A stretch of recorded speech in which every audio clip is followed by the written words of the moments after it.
Kudep ya, kudep. Jadi mereka bikin acara di tempat saya, Oke. tapi saya nggak tahu. Iya. Bagus lah. Mau pakai ini Kang Abu? Ini aja ya. Situ-situ kan gak enakin. Tar, dulu nyalain. Masih lagi nggak sih? Cek. Mic-nya. Sorry. Satu doang yang kayak Ya dia. udah. Nanti kita gantian aja.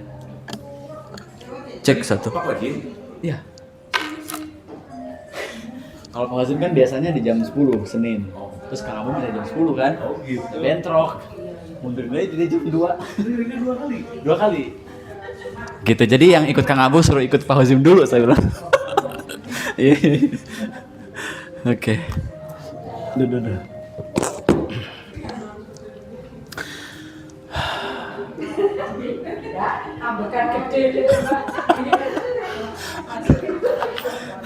Oke. Oke, kita mulai ya, teman-teman.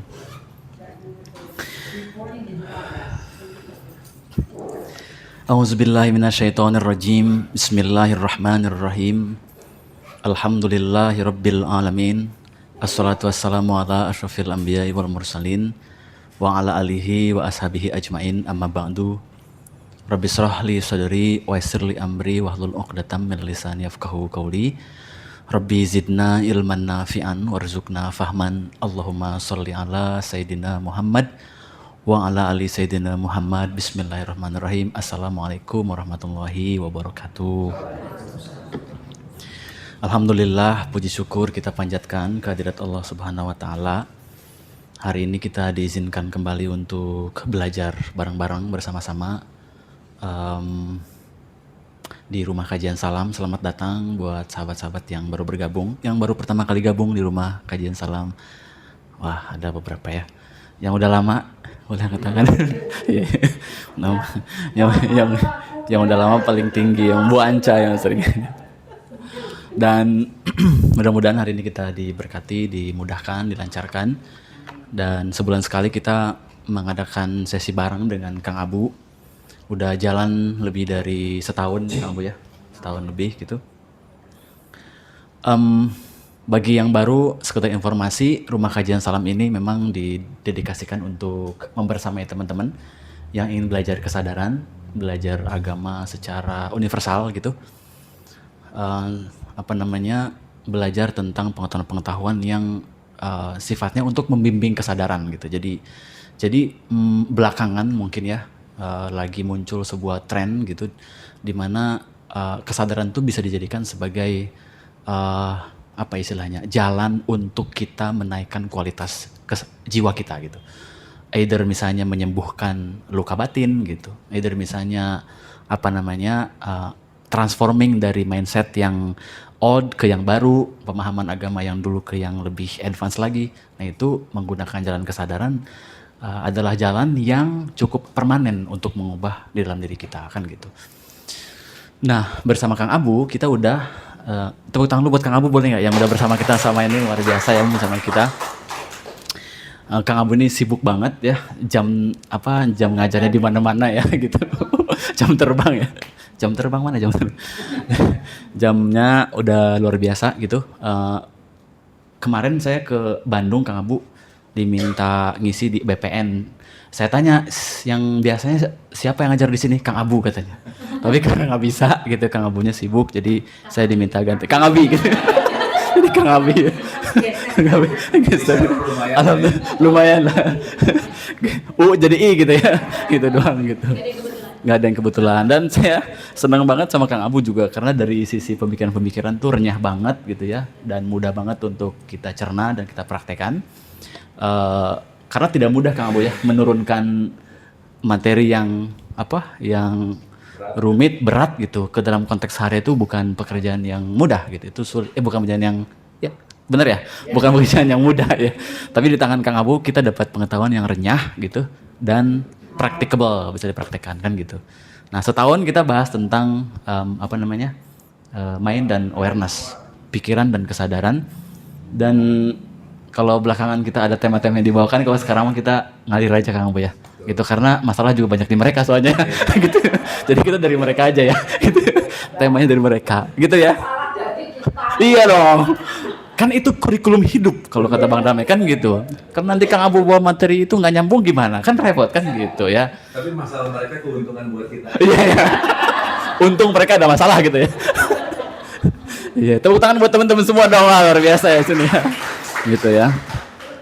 Oke, jadi kita beruntung juga dapat sebulan sekali sama Kang Abu ya di tengah jam terbang sibuk, dan kemarin baru selesai ngadain rest area 89 ya. Camping, rame banget tuh 200-an yang alumni ada nggak? Oh ada. Oh dua ya, lumayan lah ya. Seru ya, 200 orang katanya di sana. Oke, tanpa berpanjang lebar, kita hening sejenak boleh? Hadir di sini sama-sama, izinkan terbuka, sadar sama-sama di sini biar lebih mudah nanti terhubung ya. Bismillahirrahmanirrahim.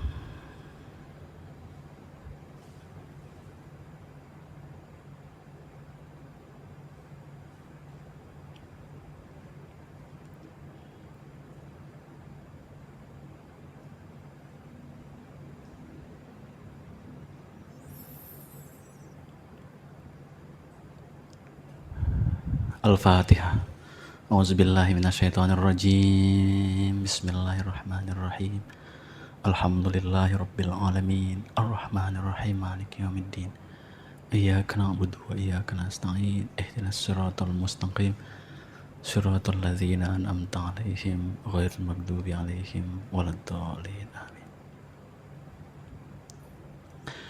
Oke, terima kasih. Tepuk tangan buat Kang Abu, teman-teman semua. Monggo silakan.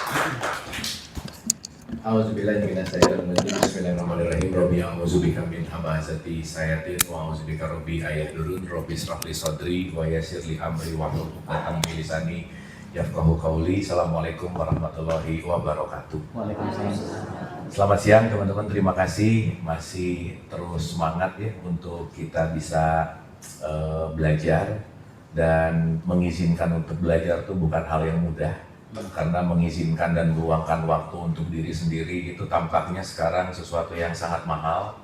Karena banyak dari keseharian kita yang kita curahkan bukan untuk diri sendiri, untuk memuaskan validasi orang, untuk mengikuti mau-maunya orang. Dan forum-forum ini saya rasa adalah forum yang tempat kita istirahat sejenak gitu, dan terus bisa bertumbuh. Dan terima kasih ke Rumah Salam, kepada Rumah Salam yang menyediakan wahana untuk mengumpulkan orang-orang yang bermasalah gitu ya, Mas ya. Intinya itu ya.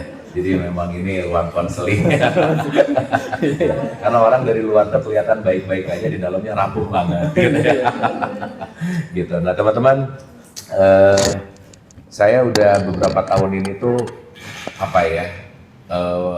belajar tuh pakai silabus yang ketat gitu ya, jadi harus A, harus B gitu. Tapi saya selalu merasakan bahwa ada komunitas-komunitas yang saya rasa sudah nggak perlu lagi silabus gitu. Dan salah satunya kenapa saya bilang ke Mas Abi, saya setiap datang ke sini nggak tahulah mau bahas apa, topiknya apa, karena saya rasa dalam perspektif saya, Kang Abi ya, Mas Abi ya, orang yang nyampe ke Rumah Salam tuh udah orang yang nyoba kemana-mana gitu ya. Orang yang udah banyak tahu, knowledge-nya banyak, tapi nggak berubah-berubah gitu. Iya benar-benar. Artinya, betul-betul. ini bukan orang-orang yang tipikal perlu new knowledge sih. Benar. Cuman tipikal orang-orang yang perlu teman untuk bisa hadir dan sama-sama bisa mengalami bareng gitu. Nah itu tepuk tangan dong teman-teman semuanya.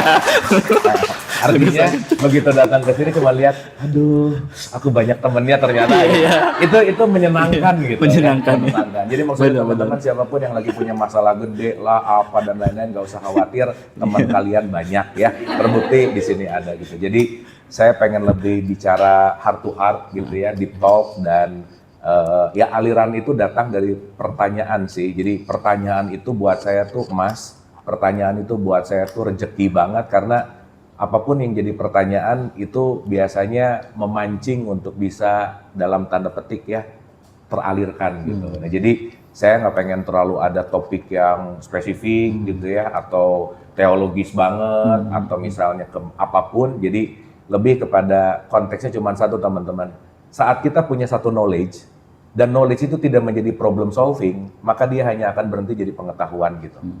Jadi kalau kita banyak tahu lagi, tapi kenapa hidupnya gini-gini juga, problemnya itu juga, gitu. Berarti knowledge itu belum tertransformasikan gitu. Nah, saya pengen lebih bahasnya adalah transformasinya, dan transformasi itu bisa terjadi karena kembali lagi gitu, kita bisa melakukan yang namanya deep talk gitu intinya.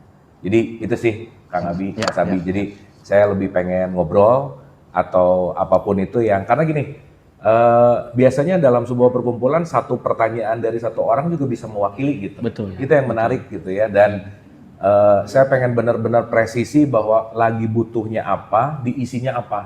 Karena kadang-kadang mungkin lagi butuhnya A, bahasanya jadi B gitu misalnya kan, sayang gitu maksudnya. Sekali lagi ini buat saya kajian yang spesial gitu. Spesial itu dalam artian orang yang datang ke sini tuh memang beneran pencari dalam gitu ya. Jadi saya pengen lebih, yuk kita ngobrol bareng, lebih dalemin lagi, apapun mau itu problem atau questioning, kita bisa perdalam detail gitu. Itu sih Kang Abi. Oke. Gitu. Oke, jadi kita ngapain sekarang? Karena sekarang yang diberikan beban kalian semua jadi ini ya, pertanyaan. Oke, Jadi apa ya. yang menentukan topik dan tema mendingan Teman-teman. dari pertanyaan gitu. Dari pertanyaan, ada yang mau tanya dulu? Ngomong-ngomong setuju nggak kalau gitu teman-teman? Setuju ya, karena kalau saya nggak lagi belajar untuk tidak terlalu hektik dengan silabus sih Kang Abi. Iya. Gitu, jadi flow aja deh gitu. Kadang saya suka nahan, ini kan belum ngerti ini, belum bahas ini, jadi saya nahan di sini. Tapi ternyata saat itu dibutuhkan, pasti nanti ngalir sih. Betul. Gitu sih Kang Abi. Walaupun kan kalau di flyer judulnya apa? Nggak baca flyer nih, apa? Damai bersama luka, itu kan. Kadang-kadang kan nggak dibaca sama mereka, cuma lihat itu ya doang. Terserah dia mau bahas apa Kang Abu. Ya sob, sekarang semua pembicara di sini 99% nggak cocok sama flyer. Nggak cocok sama flyer. Flyernya apa Ngomongnya apa gitu. Oke, nah sebetulnya kan kita berangkat dari, kalau yang kemarin Mind and Awareness, maka di tahun ini itu saya kasih judul sebenarnya Awakening from the Mind. Oke. Gitu ya. Dan saya menyusun 12 topik selama 12 ke depan. Jadi Kang Abu nggak bisa kemana-mana setiap bulannya. Karena saya sudah siapin, udah dikunci ya.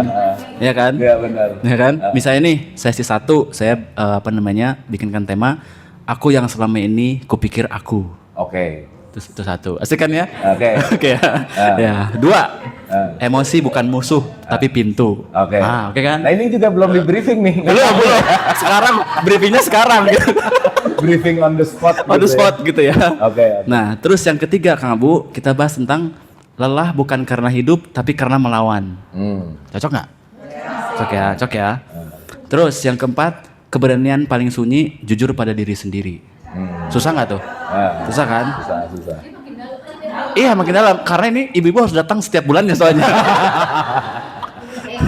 kayaknya tes Kang Abu dia. Bukannya tes, bukan.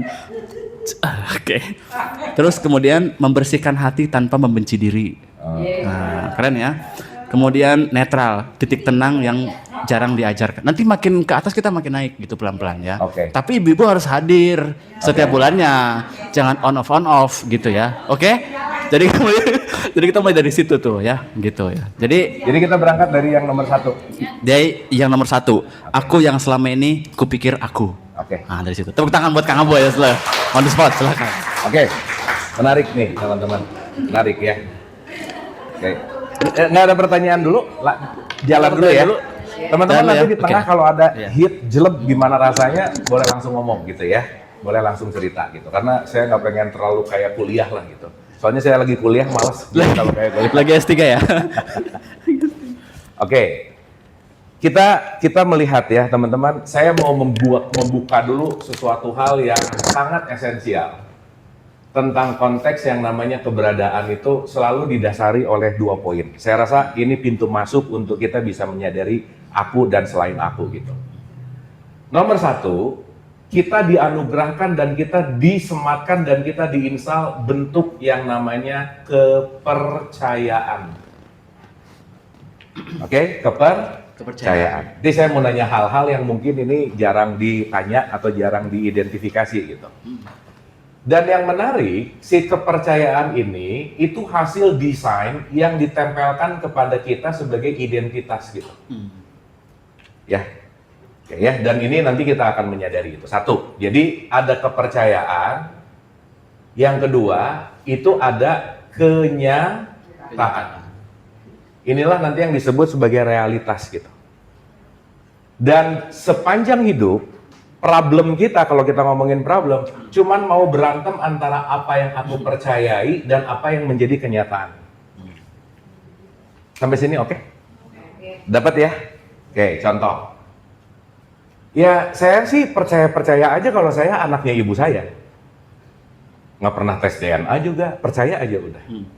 Jadi saya pernah ngomong gini, terus ada yang mikir, iya juga ya, nanya ke ibunya.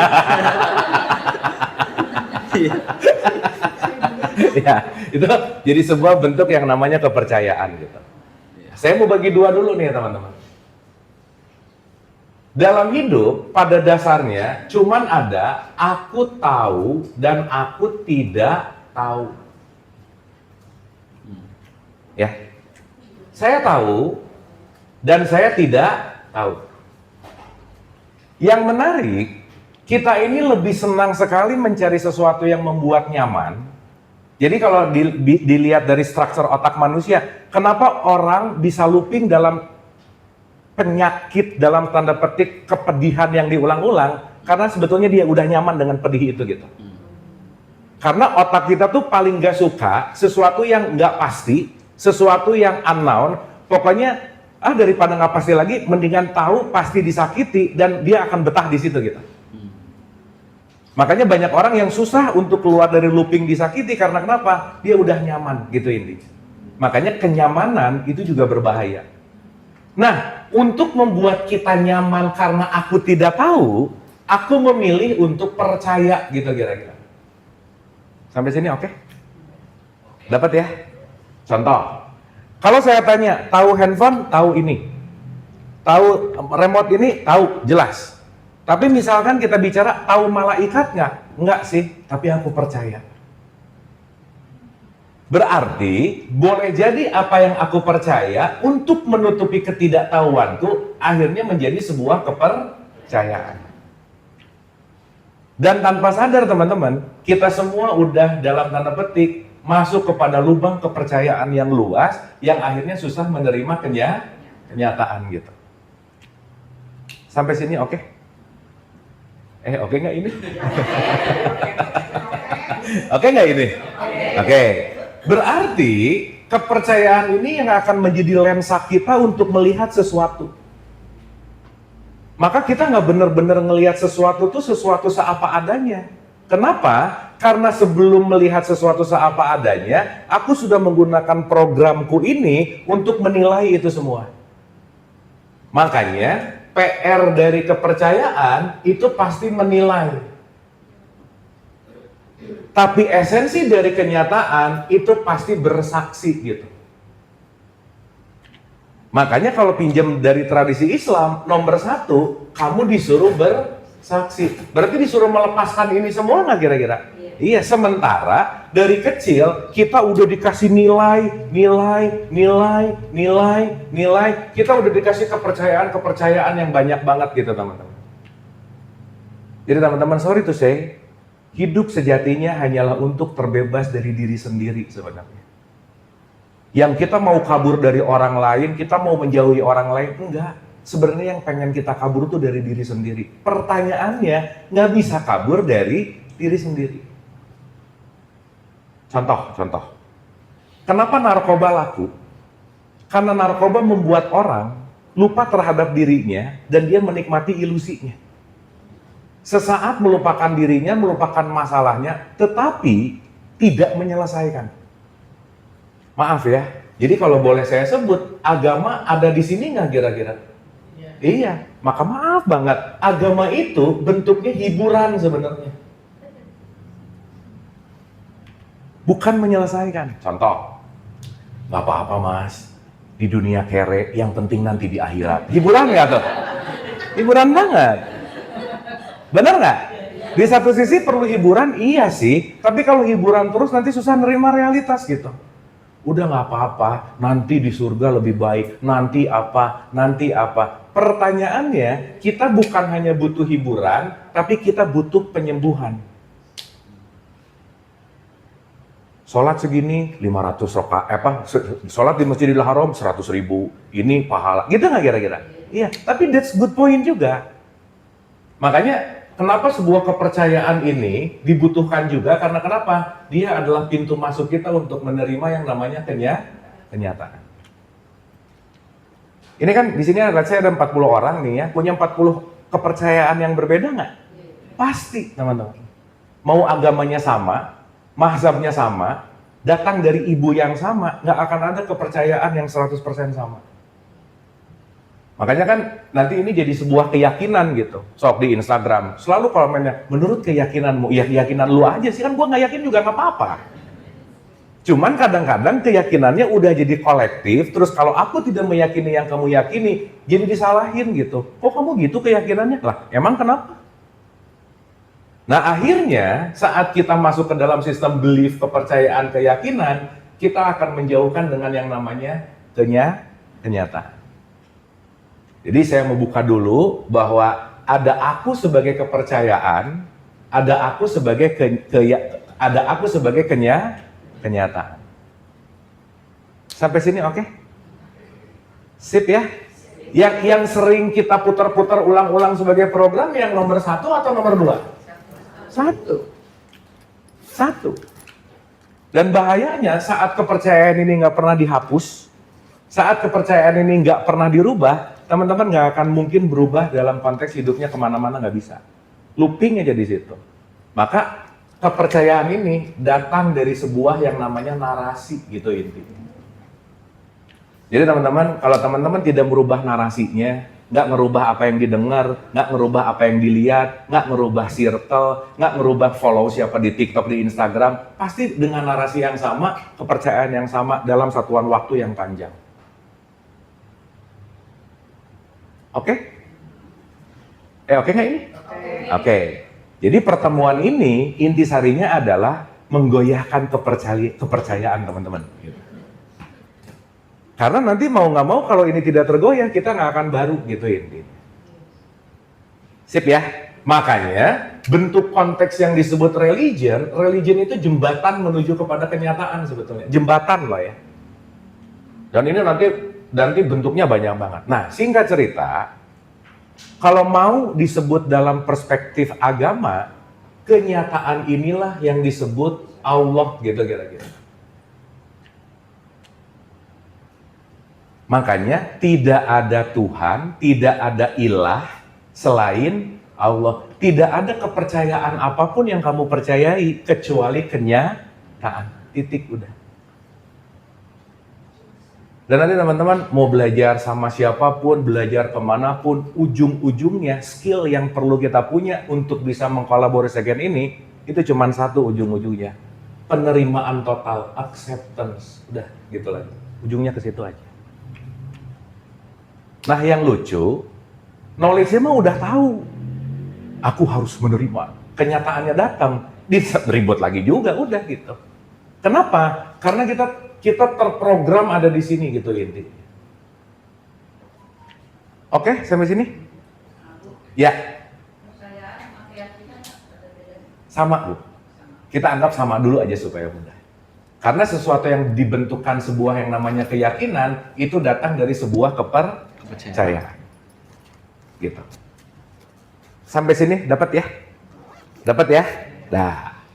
Ini saya mau menghancurkan kepercayaan teman-teman dulu nih ya, pelan-pelan.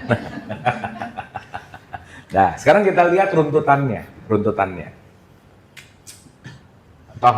Contoh. Mau nggak mau, suka nggak suka, kita pasti terlahir dalam sebuah komunitas keluarga, betul? Jadi tidak ada satu orang pun yang terbebas dari kepercayaan, nggak ada. Itu udah sistem hidup. Pasti aja udah. Sehingga setiap orang pasti akan dikulit atau diberikan kulit atau diberikan baju atau diberikan apa. Saya balik lagi, kita sebut ini namanya adalah identitas. Jadi begitu lahir, kita udah langsung dipalsukan.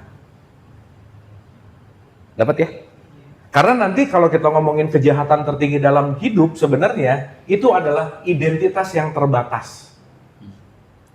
Saat identitas kita terbatas, kita bisa benci sama orang lain. Kenapa perang antar agama terjadi? Karena aku identitasnya Islam, kamu identitasnya Kristen, kita beda identitas, berantem. Berarti yang berantem itu adalah kepercayaan terhadap identitas. Gitu. Jelas ya teman-teman ya? Berarti identitas yang melekat kepada diri kita, identitas yang kita ketahui, identitas yang sekarang kita anggap benar, sekali lagi, itu adalah bentuk yang namanya kepercayaan. Saya sering sebut, inilah yang disebut diri ilusi. Ini bukan kamu gitu. Tapi kamu yang dalam tanda petik, tapi ilusi kamu yang merasa bahwa itu adalah dirimu gitu. Contoh, kalau saya jauh-jauh, saya ulang-ulang sedikit gitu. Contoh nih, contoh ya, supaya nanti kita pelan-pelan ngerti. Begitu lahir dikasih nama nggak? Dikasih nama? Oke, nama. Nah, karena ini yang salah satu paling melekat itu nama. Pertanyaannya, nama itu adalah sesuatu yang dilekatkan kepada aku yang sejati, sehingga aku memiliki hubungan dengan nama yang namanya asosiasi, jadi aku melekat kepada nama, dan aku menganggap aku adalah si nama. Paham sampai sini? Oke? Berarti nama jadi teridentifikasi menjadi aku. Padahal nama itu adalah namaku, bukan aku. Oke? Sekarang saya tanya, indikator parameter kalau kita semua masih ada di kepercayaan, masih ada di ilusi, kalau ada orang ngejelekin namamu, kamu sakit hati, berarti kamu masih musyrik gitu intinya. Paham nggak maksudnya? Kalau orang ngejelekin nama kita, ada orang, oh si Abu tuh gini. Dia lagi ngejelekin saya atau nama saya? Nama. Berarti sayanya aman nggak? Kenapa harus pusing?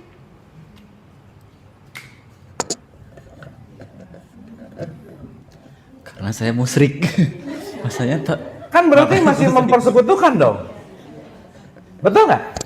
Sebenarnya contoh-contoh, namanya dijelekin, direndahin, apa aku tuh nggak terima namaku apa dan lain. Ingat, yang dijelekin itu bukan kamunya, nama kamunya. Cuman karena sudah terasosiasi dengan nama, maka ngejelekin nama sama dengan ngejelekin aku. Dah, ini yang lebih gampang.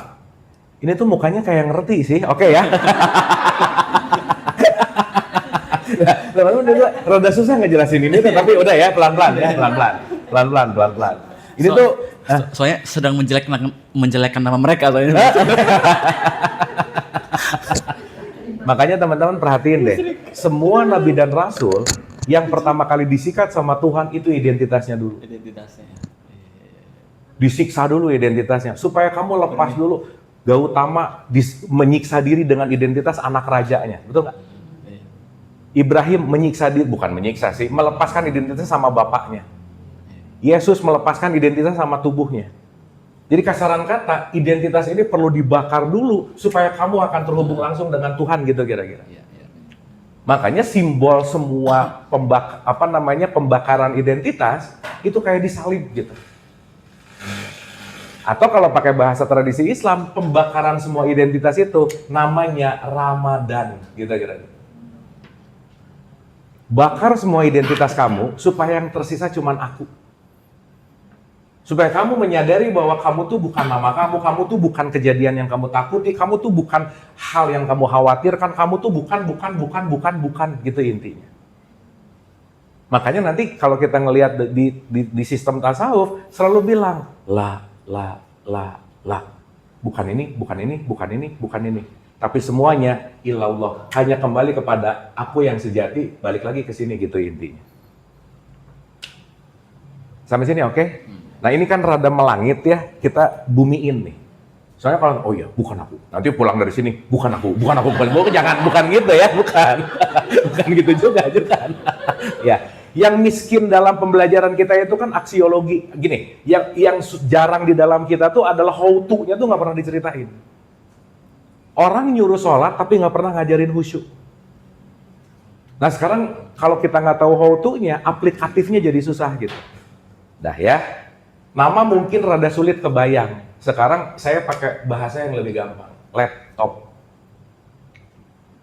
Supaya teman-teman nanti ngerti, semakin jaringan ilusinya banyak, semakin kita mumet hidupnya pasti.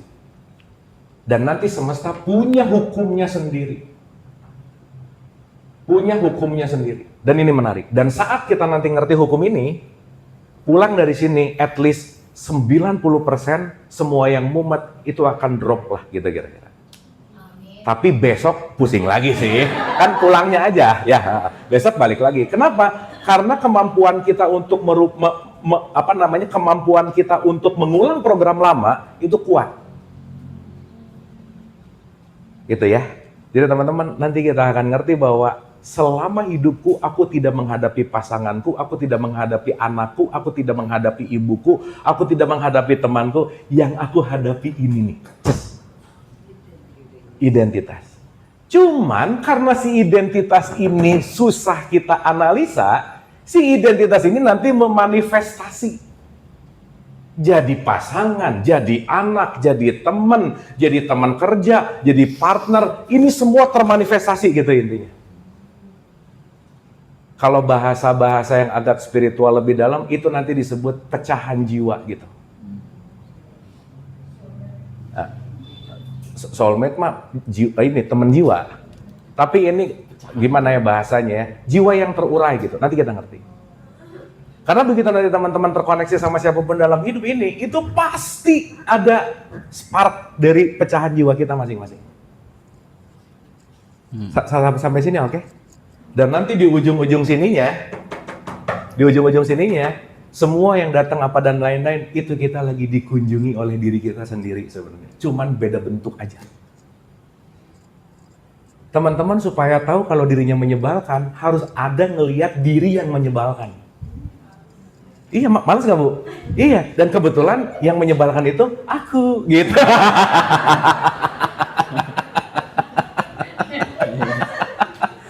Nih teman-teman ya, saya kasih satu analogi terapi. Ini belum pernah saya ceritain di mana-mana. Serius, ini saya baru temuin jurnalnya apanya pas kemarin ke Melbourne, saya baru temuin. Bagus banget. Ini first time saya cerita ini. Ada satu gini. Teman-teman bayangin, ada orang yang 100% gua banget. Percis cloningnya teman-teman aja. Terus belajar hidup sehari aja sama dia. Sok rasain. Kira-kira kalau kita satu hari aja nggak usah lama-lama, sehari hidup bareng sama diri sendiri, bakal menyenangkankah? Bakal tidak menyenangkankah? Coba pikirin itu baik-baik. Jangan-jangan nggak usah nunggu sehari, baru 5 menit udah malas ketemu sama dia. Menariknya, karena jangan-jangan begitu ngelihat diri sendiri, buset lu tuh gini banget ternyata ya. Buset lu tuh gini banget. Ini treatmentnya biasanya 6 jam. Jadi ada orang satu masuk santai, relax, dia mengafirmasi dirinya, ada di sampingnya, ngajak ngobrol seakan-akan dirinya. Itu 10 menit orang pada nangis, pada nggak kuat. Artinya apa? Yang dilawan setiap hari bukan siapapun, tapi dirinya sendiri. Nah saya mulai ngerti juga bahwa misalnya si pasangan, ya, istri saya rada nyebelin, oh ya mau gimana lagi ya, gua juga sih gitu. Orang tua rada ribet gitu, mau gimana lagi ya, dia juga gitu. Tapi ini yang punya masalah mudah-mudahan bukan saya sih ya.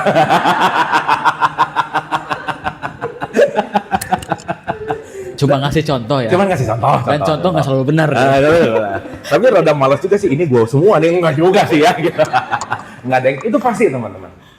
Karena kita dipertemukan sama siapapun, pasti ada sparkling soul kita, pasti ada. Pasti ada. Makanya teman-teman, sorry ya, at some point dalam pembelajaran ini, itu kadang-kadang bukan apa materinya, bukan apa esensi inti dari yang disampaikan, tapi connection soul-nya yang terjadi. Nah, connection soul itu dalam tradisi Islam namanya tarekat gitu. Terhubung sama guru. Kenapa? Spark-nya pas, cetek. Contoh, teman-teman pernah nggak sih ketemu orang, ya dia asik, kita senang, dan entah gimana, mau ngomongnya nggak ngerti, kayak mau gimana, tapi get something, pernah gitu nggak kira-kira? Ya, kenapa? Karena di situ ada soul connection gitu. Dan kita akan dipertemukan. Dan menariknya, setelah selesai 1, 2, 3, jadi pada dasarnya kita lagi mengumpulkan puzzle-puzzle semua yang terpecah untuk dilepaskan jadi satu puzzle utuh gitu intinya.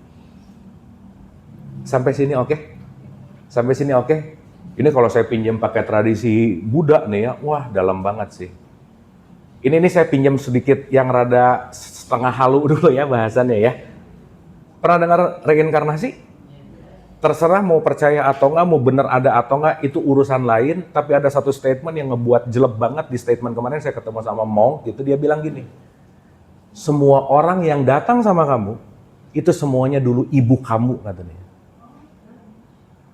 Karena kamu pernah terlahir dari dia.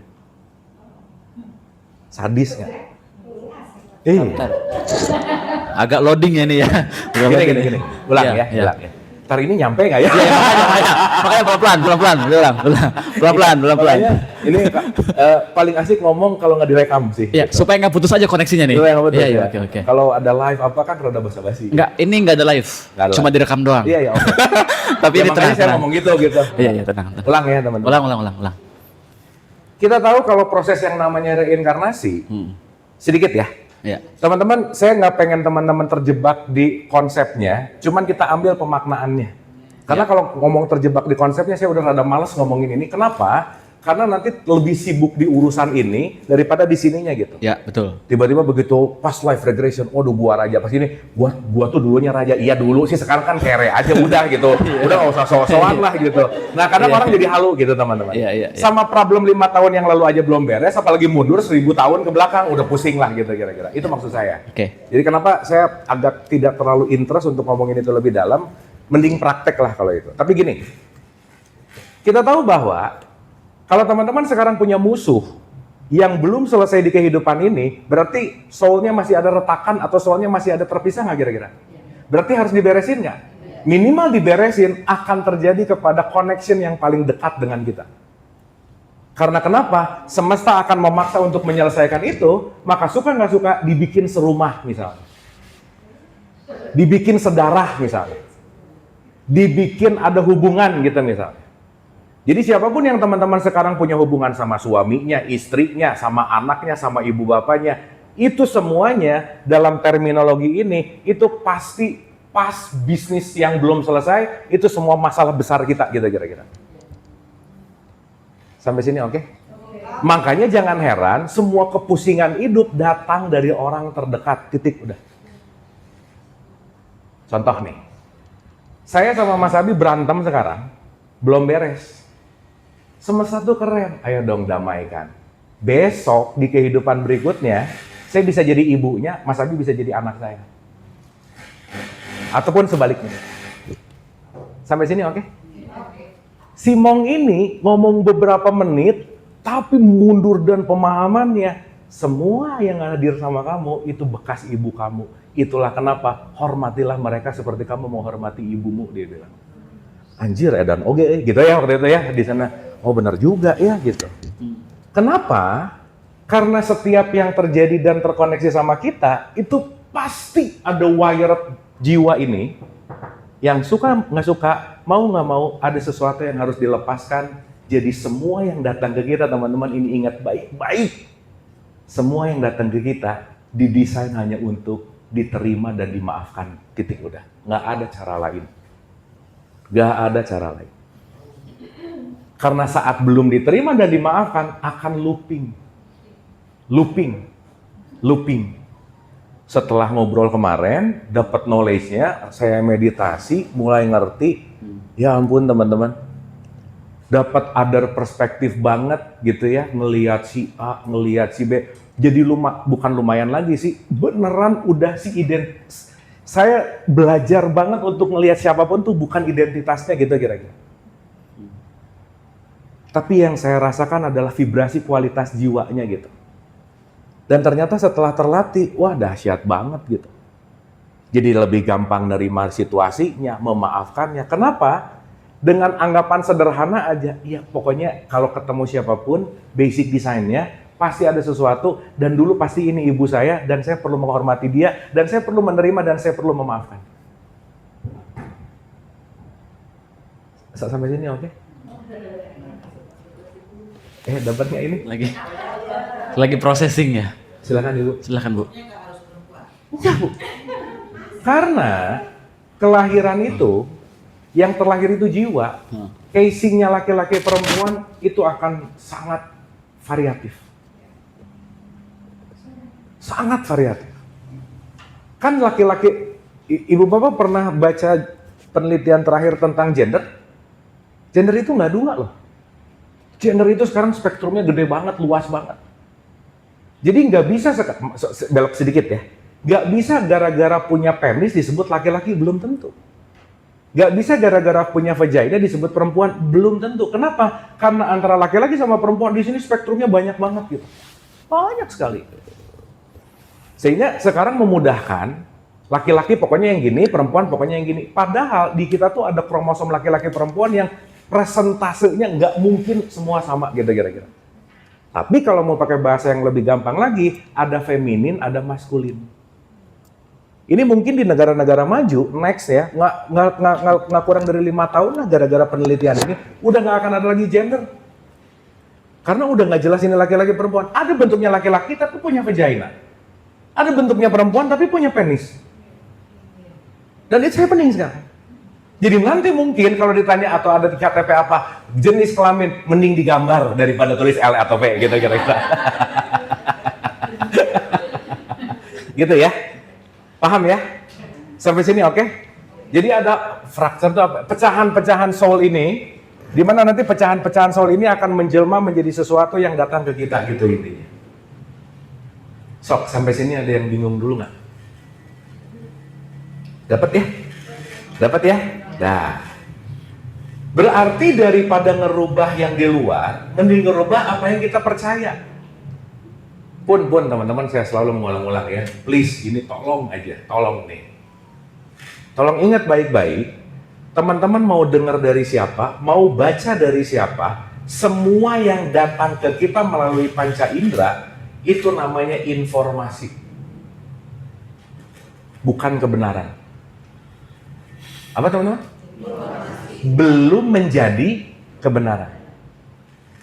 Karena si informasi ini akan menjadi truth atau kebenaran setelah ada proses di tengah-tengah, aku mengalaminya. Sorry ya, besok-besok kalau baca Quran, jangan langsung percaya.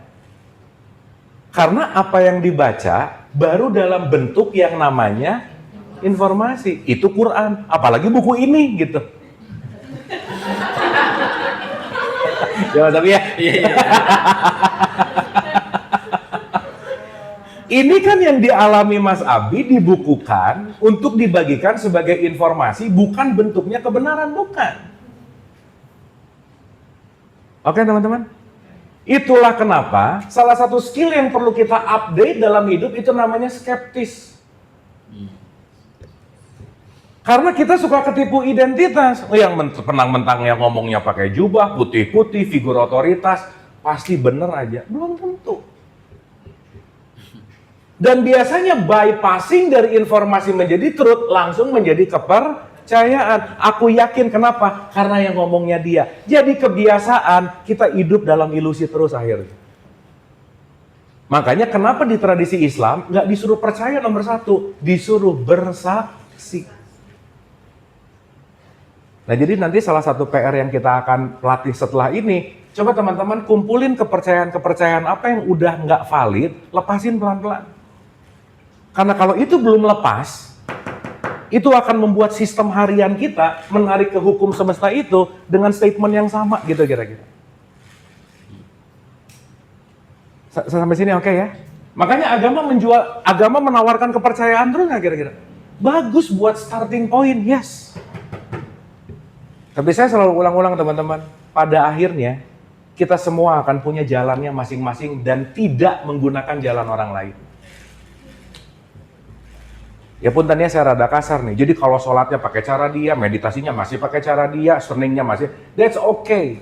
Tapi semua cara keluar, itu hanya untuk menemukan caramu sendiri yang paling otentik. Karena room kita tuh ada barcode-nya masing-masing, quote and quote ya. Nggak akan ada yang sama gitu. Nah yang menarik, kalau nggak terlalu luas, perbedaan ini jadi berantem gitu kira-kira. Karena dianggap harus sama percaya. Gimana Ibu? Saya mau nanya. Ya. Boleh dong. Saya kan baru proses ya, baru terima merupakan. Jadi kalau yang saya alami aja. Yang saya alami kalau Quran itu saya udah dasarnya percaya.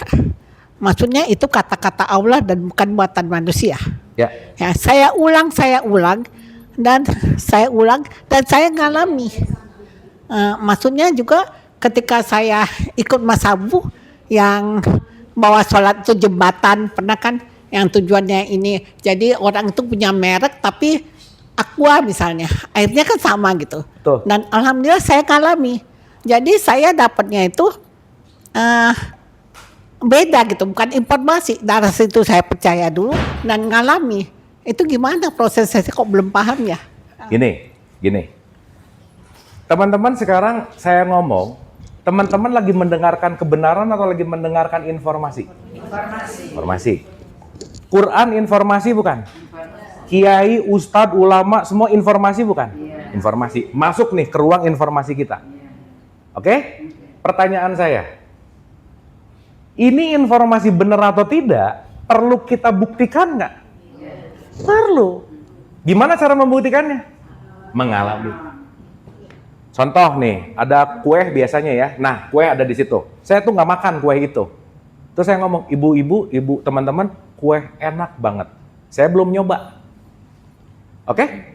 Berarti saya lagi mengatakan sesuatu yang bahkan saya belum mengalami. Betul?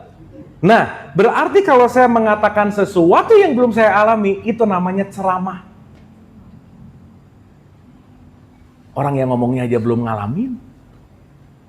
Tetapi saya mau tahu nih, ada orang ngomong, Mas Abi ngomong, Kang Abu ini kue enak banget. Dah, saya masukin ke skeptis. Meskipun Kang Abi orang soleh, tapi saya nggak percaya gitu. Kenapa? Karena saya pengen percaya bukan dari lidahnya Mas Abi, bukan dari kata-katanya, bukan dari matanya, bukan dari hidungnya. Saya mau bersaksi, berarti ambil kuenya, icip. Ngalamin langsung nggak? Begitu ini bener enak, di situ kita ngomong Shodaqallahul Azim. Maha benar Allah, maha benar realitas, karena aku mengalaminya, gitu kira-kira. Gitu Bu. Sip ya? Jadi teman-teman, poin penting yang ingin saya garis bawahi di sini adalah semakin kita meninggikan tingkat skeptis, semakin mendekati kenyataan itu lebih mudah gitu. Kenapa? Tidak banyak terbuai oleh kepercayaan, karena kenapa? Satu kepercayaan yang datang dari figur otoritas itu bisa mengguncang jiwa dan itu bisa terekam dalam jangka waktu yang lama gitu. Ini saya pernah cerita ya, saya punya satu guru, dia bilang gini sama saya. Menarik banget. Ini di akhir-akhir hayatnya beliau sih, pas udah masuk ke level-level pembelajarnya rada tinggi gitu. Dia bilang gini, ini kalau boleh disebut final pengajaran dia gitu. Supaya dia mau sakti apa gitu ya. Wah top aja. Final pembelajaran dia tuh bilang gini sama saya. Abu, kamu perlu lebih banyak mendengarkan orang yang kamu gak suka. Wah berat banget sih gitu ya, malas banget ya. Apa sih gitu. Tapi saya renungin aja. Terus dia ngasih clue-nya gini. Anggaplah semua apapun yang kamu dengar sebagai pengetahuan, itu adalah kunci. Dan kamu adalah kolektor kunci itu. Habis gitu nggak lama beliau meninggal. Saya merenungin kalimat itu teman-teman. Kolektor kunci, saya baru ngerti. Kalau saya melimitasi mendengarkan dengan identitas, sorry ya, ini mungkin rada-rada gimana gitu. Misalkan ngomongnya ngaco lah, apalah, terus religius banget, surga neraka, apa dan lainnya. Itu udah malas sih saya dengar gitu. Tapi at some point, pembelajaran yang dikasih guru saya ini, dia bilang bahwa, dengerin, satu poin bahwa kita bisa mendapatkan kunci itu dari siapapun. Saat kita jadi kolektor kunci, suatu saat dalam perjalanan ketemu pintunya, ketemu lubang kuncinya, at least kuncinya udah ada. Pertanyaan besarnya, bagaimana saya mau menerima kunci dari orang yang saya nggak suka kalau saya tidak acceptance, saya tidak memaafkan, dan mulai sadar bahwa siapapun yang saya dengar, ya itu gua juga sih, gitu. Begitu hari ini ketemu dia, oh saya ketemu pecahan jiwa saya untuk dia ngasih tahu ke saya karena kenapa? Tanpa ada dia, ada satu missing link yang saya lupa di sini gitu. Apalagi saya tiap hari ngomongin kesadaran aprep banget lah, kalau lagi pusing mah pusing aja gitu. Misalkan, at some point, begitu cara ini saya pakai, diaplikasikan, ada apa macam-macam lah dalam bentuk apapun, jadi lebih mengerti bahwa, oh iya ya. Artinya apa? Yang kita tidak sadari bahwa semua yang datang ke kita itu adalah manifestasi dirimu yang bentuk yang lain gitu kira-kira. Sampai sini oke? Oke? Nah nanti kita mulai sadar teman-teman. Betapa sangat sulit memaafkan diri sendiri, itu masalahnya. Sekarang memaafkan diri sendiri, salah satu cara terbaik adalah memaafkan siapa yang datang. Berarti begitu saya memaafkan dan saya menerima dan saya letting go semua yang datang, saya lagi maafin diri sendiri nggak sebetulnya? Itu. Saya pernah mengalami stuck, ini saya cerita subjektif ya. Saya pernah mengalami stuck masalah 4 tahun gak beres-beres gara-gara nggak nerima satu hal ini. Dan saya membuktikan bahwa begitu accept, letting go, ternyata growth gitu. Jadi ternyata apa yang hari ini tidak membuat jiwa kita tumbuh adalah sesuatu yang kamu belum maafkan. Titik, udah nggak ada lagi. Saya jadi makin ngerti kenapa Quran tuh cerewet banget. Maafkan, maafkan, maafkan. Apa sih gitu? Dan ternyata setelah kita memaafkan ini semua, melepaskan dan letting go ini semua, satu-satu ini pelan-pelan hilang gitu. Jadi kalau sekarang kita mau mengenal diri, lihat aja lingkungan yang datang ke kita siapa. Itu value jiwa kita gitu. Begitu ngeliat nyebelin banget, pasti ada di sini, pasti. Lihat, pasti ada di sini. Gitu.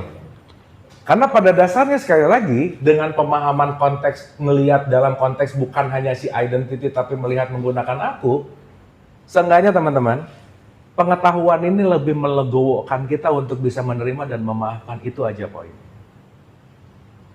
Sampai sini oke? Dan ingat, menerima bukan berarti setuju. Ingat ini baik-baik. Nerima bukan berarti jadi nggak waspada, bukan.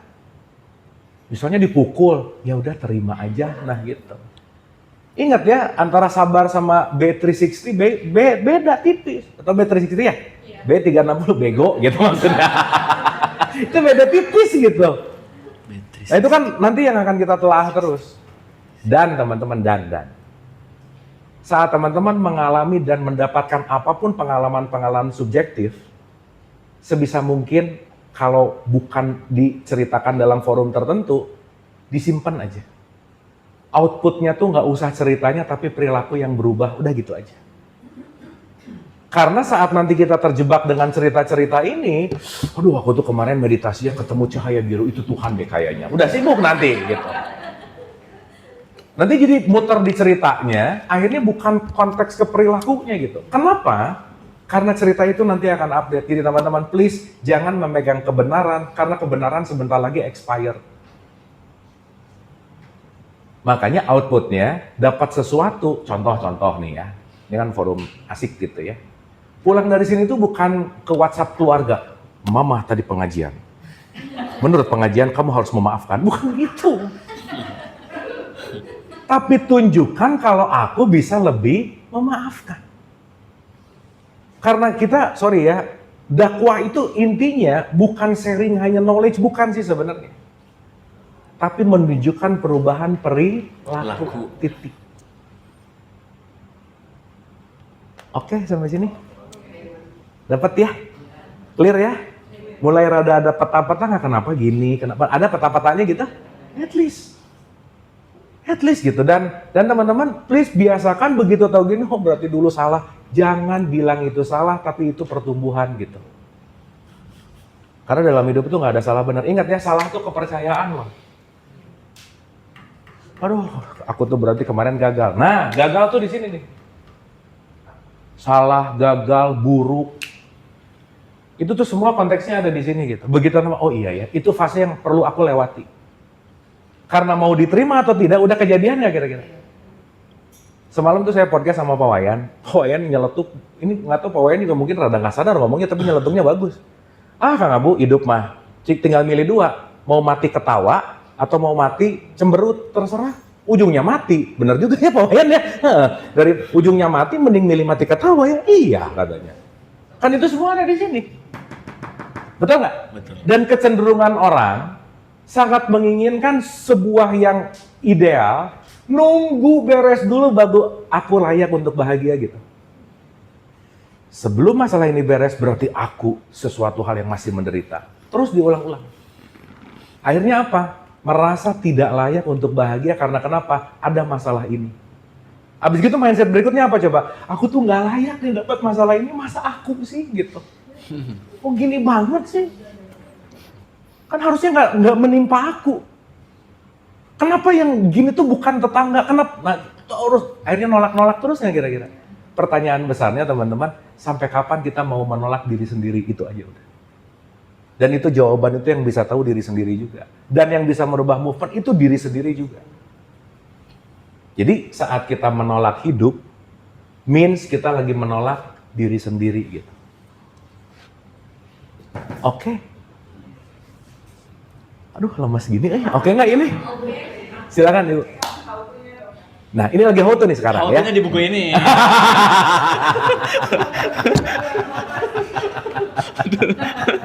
Oke. Sebelum ke how to saya mau ngasih satu lagi analogi supaya teman-teman ngerti apa makna dari kemelekatan. Ya. Contoh. Sebelum laptop ini saya beli, maka belum ada konektivitas antara saya dengan laptop. Oke? Karena belum ada akad jual belinya. Akad itu mengikat. Makanya ada akad nikah, mengikat pernikahan gitu misalnya. Jadi gini, sebelum laptop ini di toko, belum ada pecahan jiwa saya. Belum ada. Karena saya belum menginisiasi pecahannya ke sini. Ingat ya teman-teman, setiap pecahan jiwa itu pasti ada energinya, pasti ada tarikannya. Makanya setiap tempat itu pasti ada bekas pecahan jiwa kita. Di rumah, spot yang paling nyaman ke situ lagi pasti banyak pecahan jiwanya di situ. Duduknya di situ lagi aja enak. Di sana gede luas, di situ lagi. Baju yang diambil ini lagi, udah. Ada gitu-gitu nggak kira-kira? Iya. Dan itu narik tuh. Itu narik. Makanya kalau udah terlalu melekat, kenapa harus di letting go gitu? Ya, nanti kita aplikatifkan. Datang ke toko, saya beli. Berarti saya mengakadkan jiwa saya dengan laptop. Jadi teman-teman sorry ya, begitu orang punya banyak barang, means pecahan jiwanya juga banyak di barang itu.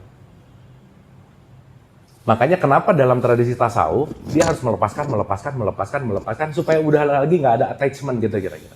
Tapi bukan berarti nggak punya apa-apa, bukan lah ya, bukan ya. Tapi yang dilepaskan itu attachment-nya. Makanya kan pernah dengar hoarding ya, ada orang udah jelas nggak kepake, ditumpuk sampai udah buluk, apa nggak kepake masih disimpan, wah udah aja. Kenapa? Ada pecahan di situ gitu. Dan sorry to say, semakin itu tidak dilepaskan, itu akan memberatkan gitu kira-kira. Makanya kenapa orang takwa nomor 1, bersedekah baik lapang maupun sempit, inti bersedekah tuh bukan masalah duitnya, rilis kemelekatan itu gitu inti. Dapat ya? Saya laptop ini udah saya beli, yang asalnya nggak ada relationship soul, pecahan jiwa, nambah 1, laptopku. Oke? Nah, saat laptopnya udah jadiku, berarti si laptop udah jadi bagian diriku. Begitu laptop ini dijatuhin sama teman, laptopnya yang jatuh, yang sakit ininya. Aduh, baru beli kemarin. Gitu. Bener nggak? Berarti aku mengasosiasikan sama laptop nggak? Berarti laptop jadi aku nggak? Bahaya nggak coba? Nah, gitu. Yang paling lebih bahaya dan gak sadar, ini terjadi sama orang-orang terdekat. Yang nanti jadi anakku. Wah udah. Anaknya yang dimarahin sama tetangga, yang ngamuk ibu bapaknya. Kenapa? Saat anaknya disakitin, itu sama dengan menyakitiku. Melekatnya tuh. Dan ini paling PR banget sih. Karena kalau pecahan jiwa tuh bentuknya gede-gede gitu ya, bongkahan gede yang sangat gede, itu akan ada di orang-orang terdekat, salah satunya pasangan dan anak. Udah gitu itu. Sampai sini oke?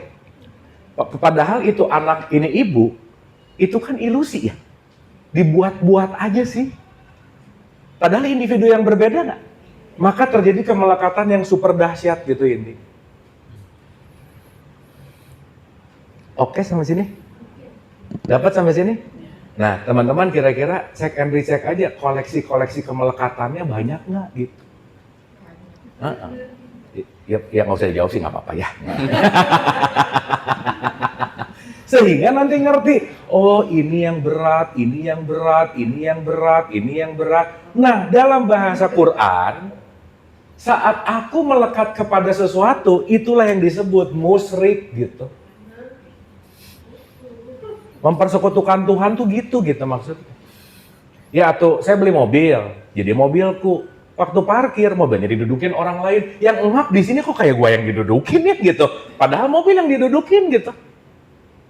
Pernah ngalamin gitu nggak teman-teman? Iya. Berarti kita ini terpecah menjadi asosiasi banyak banget nggak kira-kira? Nah, oke? Nah, sebelum ke how to, nanti teman-teman journaling mana yang kira-kira berat banget dan yang paling tahu diri sendiri. Tadi saya kasih metodologinya, teman-teman nanti di rumah lagi santai punya waktu sekitar sejam setengah, duduk aja santai.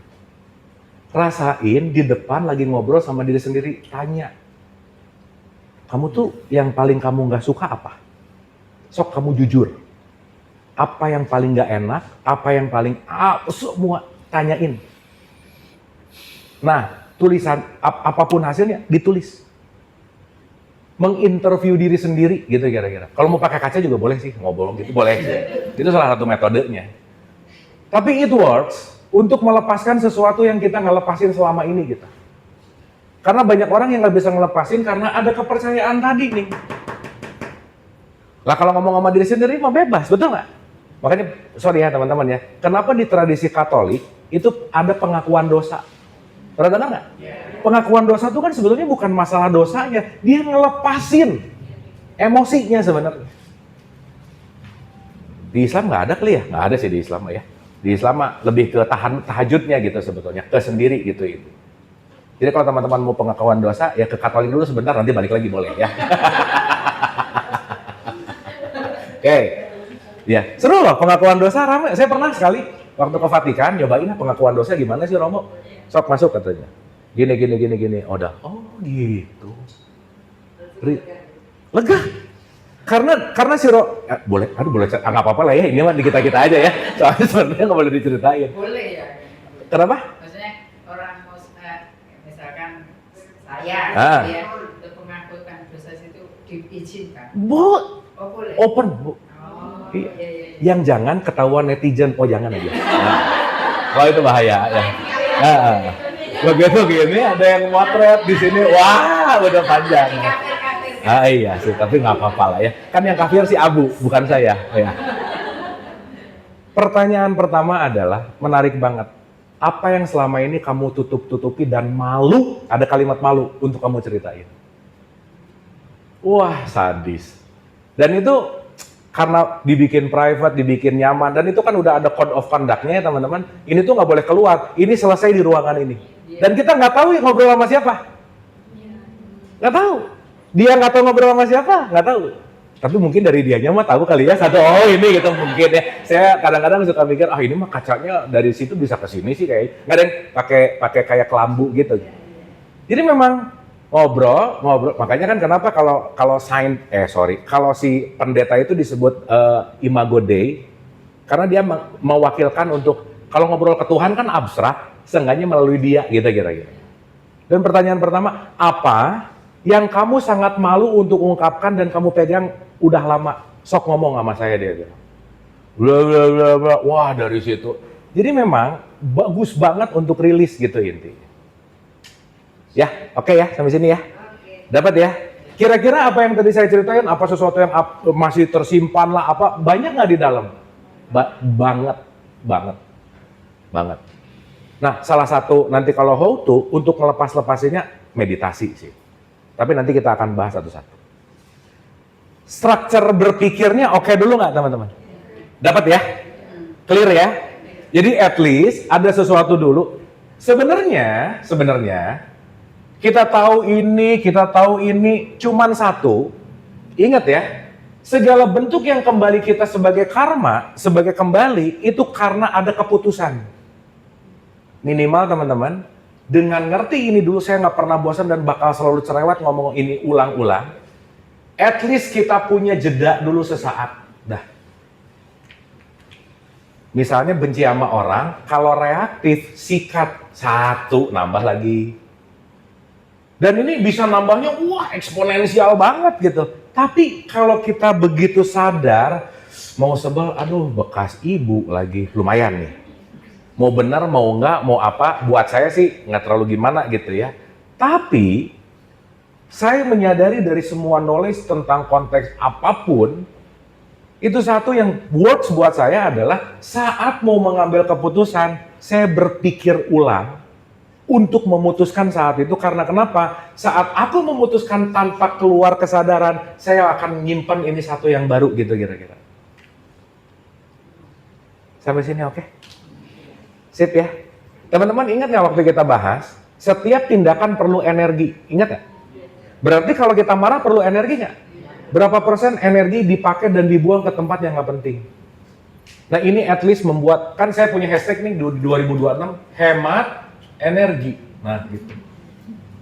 Hemat energi adalah beneran kita sadar energi kita mau ditaruh ke benci, ke marah, ke dengki, ke apapun, tapi aku tahu dan aku sadar aku nyimpen energi ke situ.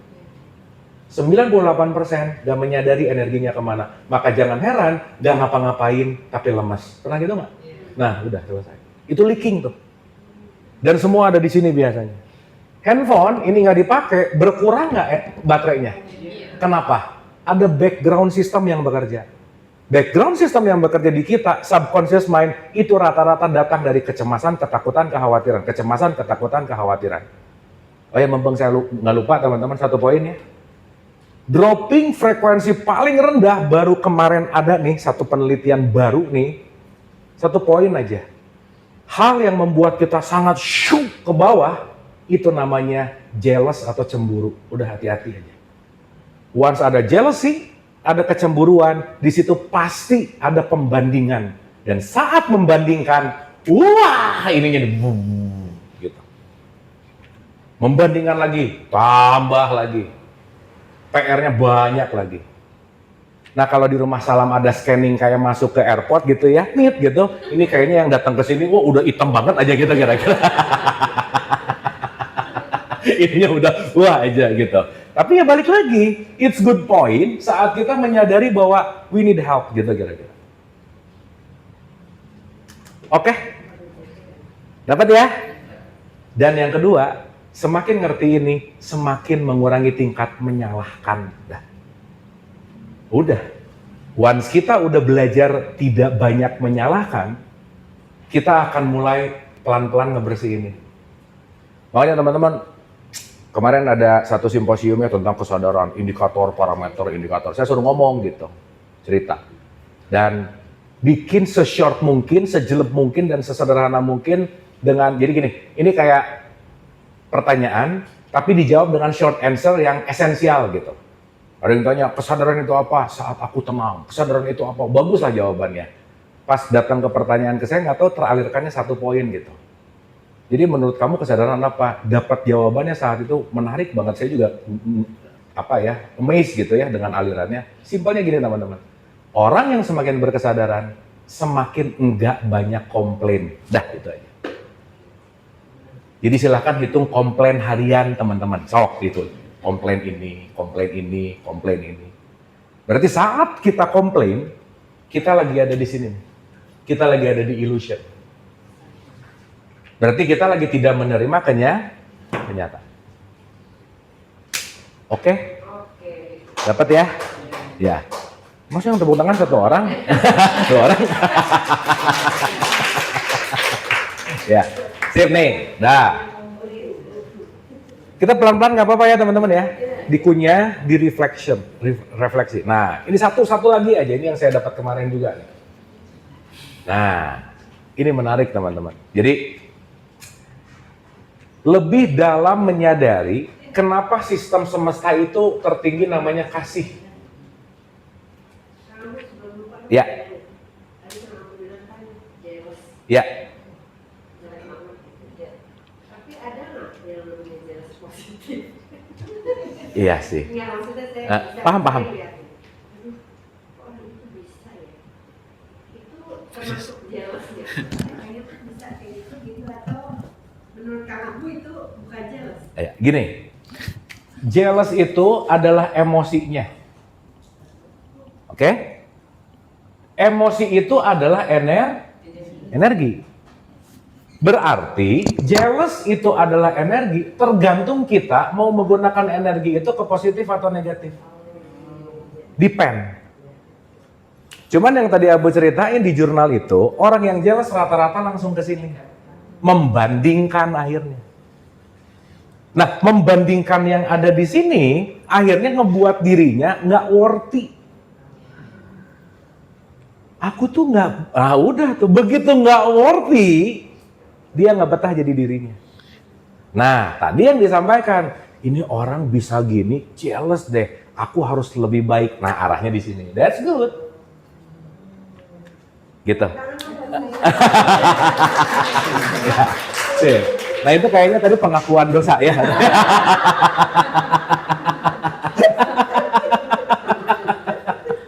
Dapat ya teman-teman ya? Mungkin pertanyaannya bukan itu, tapi disembunyikan kan pertanyaannya. Iya Bu. Langsung ke to the point. Iya mungkin. Pertanyaannya. Oke. Paham ya teman-teman ya? Ingat. Banget sih. Hatur nuhun Bu, hatur nuhun. Diingatin. Jealousy, anger, dendam, benci, netral. Tapi menggunakan itu untuk apa? Pilihan. Depend on ya. Aku tuh banyak banget disakiti, berarti lagi dikasih banyak energi nggak? Sok atuh kalau disakiti, naikinnya ke sini. Caranya? Contoh. Ini saya ulang-ulang jangan bos. Taylor Swift tahu ya? Banyak putus sama pacarnya. Setiap putus bikin lagu. Kaya. Benar nggak? Tapi ada orang putus, lempar-lempar piring, pacar hilang, piring hilang, rugi, nobel gitu. Berarti kesini lagi nggak kira-kira? Udah selesai. Gitu. Dan sesuatu yang sudah masa waktunya selesai, itu memang sudah itu udah siklus jiwanya emang udah selesai. Selesai aja udah. Jadi tidak ada penyesalan, tidak ada yang salah, nggak ada yang salah. Nanti saya bicara di sini. Tidak ada yang salah dalam hidup. Yang ada semua saling menemukan titik kesetimbangannya. Titik, udah. Supaya kita nggak terbiasa, aduh aku tuh gagal, aku bukan. Tapi semuanya lagi mau ada di sini gitu. Ya, nah sampai sini oke? Get something dapat ya? Sip. Mudah-mudahan seenggaknya teman-teman mulai, oh ada titik hitam aku di situ deh, ada titik hitam aku di situ deh. Wah itu udah bagus banget. Jangan lupa teman-teman, waktu Nabi Muhammad disuruh Iqra, disuruh nyari ini loh. Ada apa sih? Kegelisahanmu tuh apa? Dan yang paling jarang ditanya, diajak ngobrol kan sih kayak gitu. Kenapa? Dia anggap udahlah, nggak care. Nah, saking udahlah, nanti ketemu si hukum kesetimbangan ini gitu. Nah, ini saya bikin fase 1 ya, bintang 1. Sip, save ya, Ctrl S, save di sini. Save. Nah, sekarang ini implikasinya, baru nanti hukumnya, baru nanti how to-nya di sini. Supaya teman-teman knowledge-nya dapat, reflection, masukin ke skeptik. Ingat ya, percaya. Jangan. Nah. Rumus utama dengerin saya ngomong, jangan percaya omongan saya. Dah, gitu.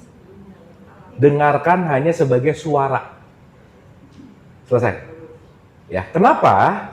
Karena ini lagi menceritakan informasi. Makanya saya tidak berusaha meyakinkan sesuatu, nggak ngajak kemana-mana. Tapi ini adalah aliran yang teman-teman Siapapun yang hadir ke sini ya, mau nggak mau ini pengaturan yang terbaik dengan wadah yang terbaik. Udah aja. Udah aja. Karena saya nggak pernah tahu mau dialirkan apa nextnya, nggak pernah tahu mau macam-macam dalam tanda petik. Karena kenapa? Pasti ini fulfill sama si hukum ini nanti gitu. Makanya kan suka banyak, aduh gue ini pas banget nih, ini emang ngapain aku lagi cari. Oh, udahlah nggak usah lebay gitu, biasa aja lah. Kenapa? Karena semuanya kesetimbangan, nggak akan pernah melenceng 1 mili, kelebihan dan kekurangan nggak mungkin. Semua presisi teman-teman, presisi. Ya, dah. Kalau kita mau bicara dalam konteks kesetimbangan, semua akan ditarik ke titik kasih.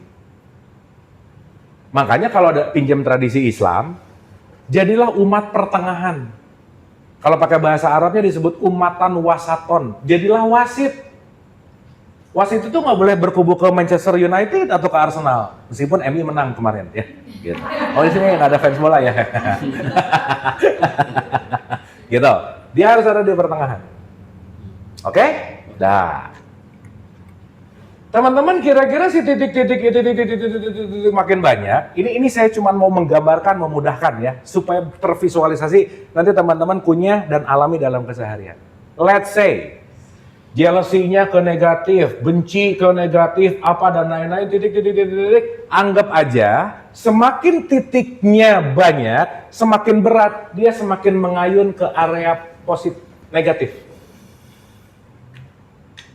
Swing. Dan ingat, hidup itu rangkaian semua dari swing itu namanya hidup gitu. Teman-teman pernah main ayunan ya? Kalau ayunan diem aja jadi main ayunan nggak? Gimana caranya kalau mau kita jadi main ayunan?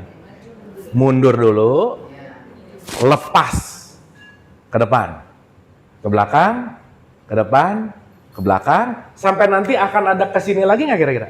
Berarti dari titik ke sini, ujungnya ke sini lagi nggak kira-kira? Nah, yang menarik teman-teman, inilah yang kita sering sebut gagal, bencana, musibah, ujian, azab. Gitu. Nah, ini azab dari Allah. Nah, Tuhan disalahin mulu ya, tapi nggak apa-apa sih ya. Nah, begitu si titik-titik hitam ini makin banyak, dia akan swing ke sini nih. Vem. Berarti jarak jauh swing dari titik tengah ke swing terluar, let's say di sini 30 derajat, pengembaliannya akan 30 derajat lagi nggak kira-kira? Pasti. Jadi sejauh apapun berat titik itu, kamu akan dibalikin ke sebaliknya supaya nanti kesetimbangan lagi. Jadi semua yang terjadi pada kita, contoh, makan kebanyakan jadi perutnya nggak enak, bukan azab, tapi kesetimbangan ketika kamu gini banget, kamunya ngerasa di sini juga gitu kira-kira. Oke, sampai sini. Air yang sekarang banyak yang namanya banjir, ya dia lagi nyari titik kesetimbangannya. Longsor, kenapa tanah turun? Karena begitu kesetimbangannya dirusak, dia akan nyari setimbang yang baru yang mana nih? Di sini udah. Longsor nggak? Kita sebut itu bencana. Padahal semua konteks yang namanya hukum semesta, kata kuncinya lagi mencari yang namanya titik setimbang. Titik tengah, kalau bahasanya di 3 fakir. Jadi teman-teman, saat kita ngerasain bete, kesel, wah apa dan lain-lain, itu adalah konsekuensi titik kesetimbangan yang asalnya kamu kesini banget, maka kamu harus mengalami yang bagian di sini, kamu akan mengalami di sini, kamu akan mengalami sampai kamu akan ada di titik tengah gitu kira-kira. Oke? Pertanyaannya, yang memutuskan untuk main ayunan dengan ukuran berapa derajat, itu pasti keputusanku, titik, udah. Pengen ini, pengen itu, pengen ini, pengen itu, pasti keputusanku. Ini jokes-jokes aja ya, sorry ya. Dan ini mah rada subjektif karena memang nggak semuanya sih, tapi ini pengalaman dan saya menelaah teman-teman dekat saya aja gitu. Jadi ini penelitiannya rada nggak valid, tapi bisa diambil pelajaran. Teman-teman saya yang super bandel banget dulu, bandel sebandel-bandelnya. Sekarang ke masjid mulu tiap hari, jenggotan jadi konvensional banget gitu, jadi soleh banget gitu kira-kira. Yang dulunya bandel banget, sekarang agamis banget gitu. Tapi jadi keras. Ekstrim. Kenapa? Dia ingin membayar kesalahan yang dulu dengan penebusan aku sekarang harus keras dalam beragama. Oh, ngerti kenapa dia gitu. Ya swingnya ke situ.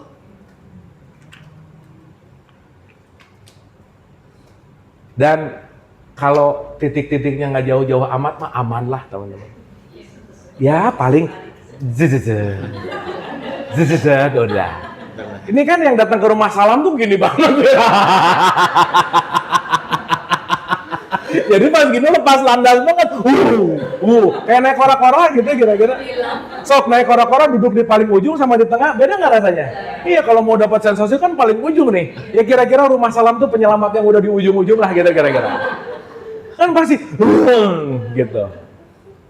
Nah teman-teman, once kita melihat itu semua adalah ke titik kesetimbangan, kita bukan masalah percaya buta, tapi ngerti bahwa saat aku meregulasi ini semua, maka kesetimbangan yang baru akan kita capai gitu kira-kira. Oke? Dah, terakhir how to-nya nih. Jadi ingat ya, begitu hari ini dapat, sorry bangetnya saya juga ulang-ulang banget. Kan orang suka, waduh sorry bad day. Lah cuman, ribetnya cuman 5 menit, tapi sehari-hari dicap jelek gitu. Bener nggak? Kan yang bad itu momennya, bukan harinya gitu. Misal nih, sekolah gagal. Aduh hidup aku gagal. Bukan yang gagal itu bagian sekolahnya, yang lainnya emang nggak gagal. Maaf, contoh, pernikahanku gagal. Iya, kamu di nikah gagal, tapi mungkin di relationship pertemanan di mana ini fine kok. Kamu cuma dalam satu area gagal, terus jangan bilang keseluruhan hidupnya jadi gagal dong gitu.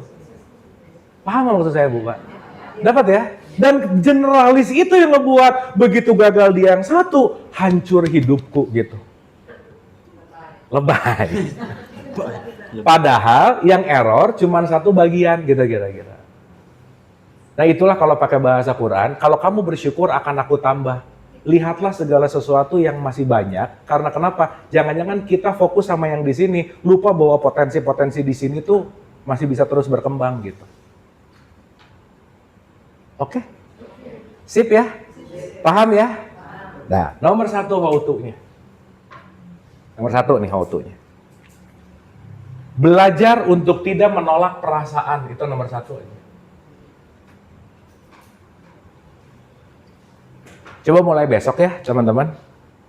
Ini nggak bisa sih kalau nggak dilatih, nggak bisa. Mulai besok, amati perasaan yang datang. Terutama perasaan yang ekstrim atas dan ekstrim bawah. Lagi happy-happy banget, lagi sedih-sedih banget, coba diamati. Dan ingat, energi itu selalu akan tervibrasi pada level frekuensi. Frekuensi itu seberapa banyak hadirnya. Frekuensi kedatangan ke rumah salam sehari 50, karena yang datang kira-kira 50. Teman-teman cari frekuensi perasaan yang gak enak, yang tiap hari muncul terus, coba ditelaah, itu nomor 1. Cari itu. Ingat ya, yang semakin muncul, yang paling cepat dan semakin sering muncul, itu adalah yang ingin segera dikenali. Jangan diabaikan. Rasain aja, sakit hatinya, gak enaknya. Ingat, hanya untuk diamati dan diterima. Dan nanti mulai disadari, selama ini perasaan ini mampir, tapi saya tolak mulu. Perasaan ini nggak enak, tapi saya mencari menghindar gitu kira-kira. Teman-teman, saya punya beberapa komunitas yang dia semua pemakai narkoba, sabu-sabu, Inex gitu semua. Saya tanya satu-satu, kenapa mereka melakukan itu? Kenapa balik lagi si drugs ini laku keras? Itu karena kenapa? Semua orang yang pakai itu karena dia nggak mau menerima perasaan yang asli gitu. Karena pada saat pakai si substance atau si semua chemistry, waduh itu lagi udah bebas gitu. Tapi ingat, itu hiburan. Kan mabuk jadi hiburan, betul nggak? Termasuk mabuk agama nggak? Hati-hati juga ya. Hiburan nanti gitu. Sama, sesuatu yang memabukkan tuh nggak baik gitu kira-kira. Oke? Sip ya? So artinya setelah nanti kita mengerti satu aja nih si how to-nya. Apapun perasaan yang datang, please jangan ditolak. Please diterima. Dan saat kita mulai menerima, nanti si frekuensi voltasenya turun tuh. Shhh. Dan disadari bahwa itu ilusi-ilusi yang selama ini nggak benar-benar kejadian, cuman kita takut dengan masa depan, masa lalu, masa depan, masa lalu, dan seterusnya gitu kira-kira. Oke? Sip ya? Nah, dan tolong ingat-ingat juga, si perasaan itu datang kalau momennya apa? Yang kedua momen.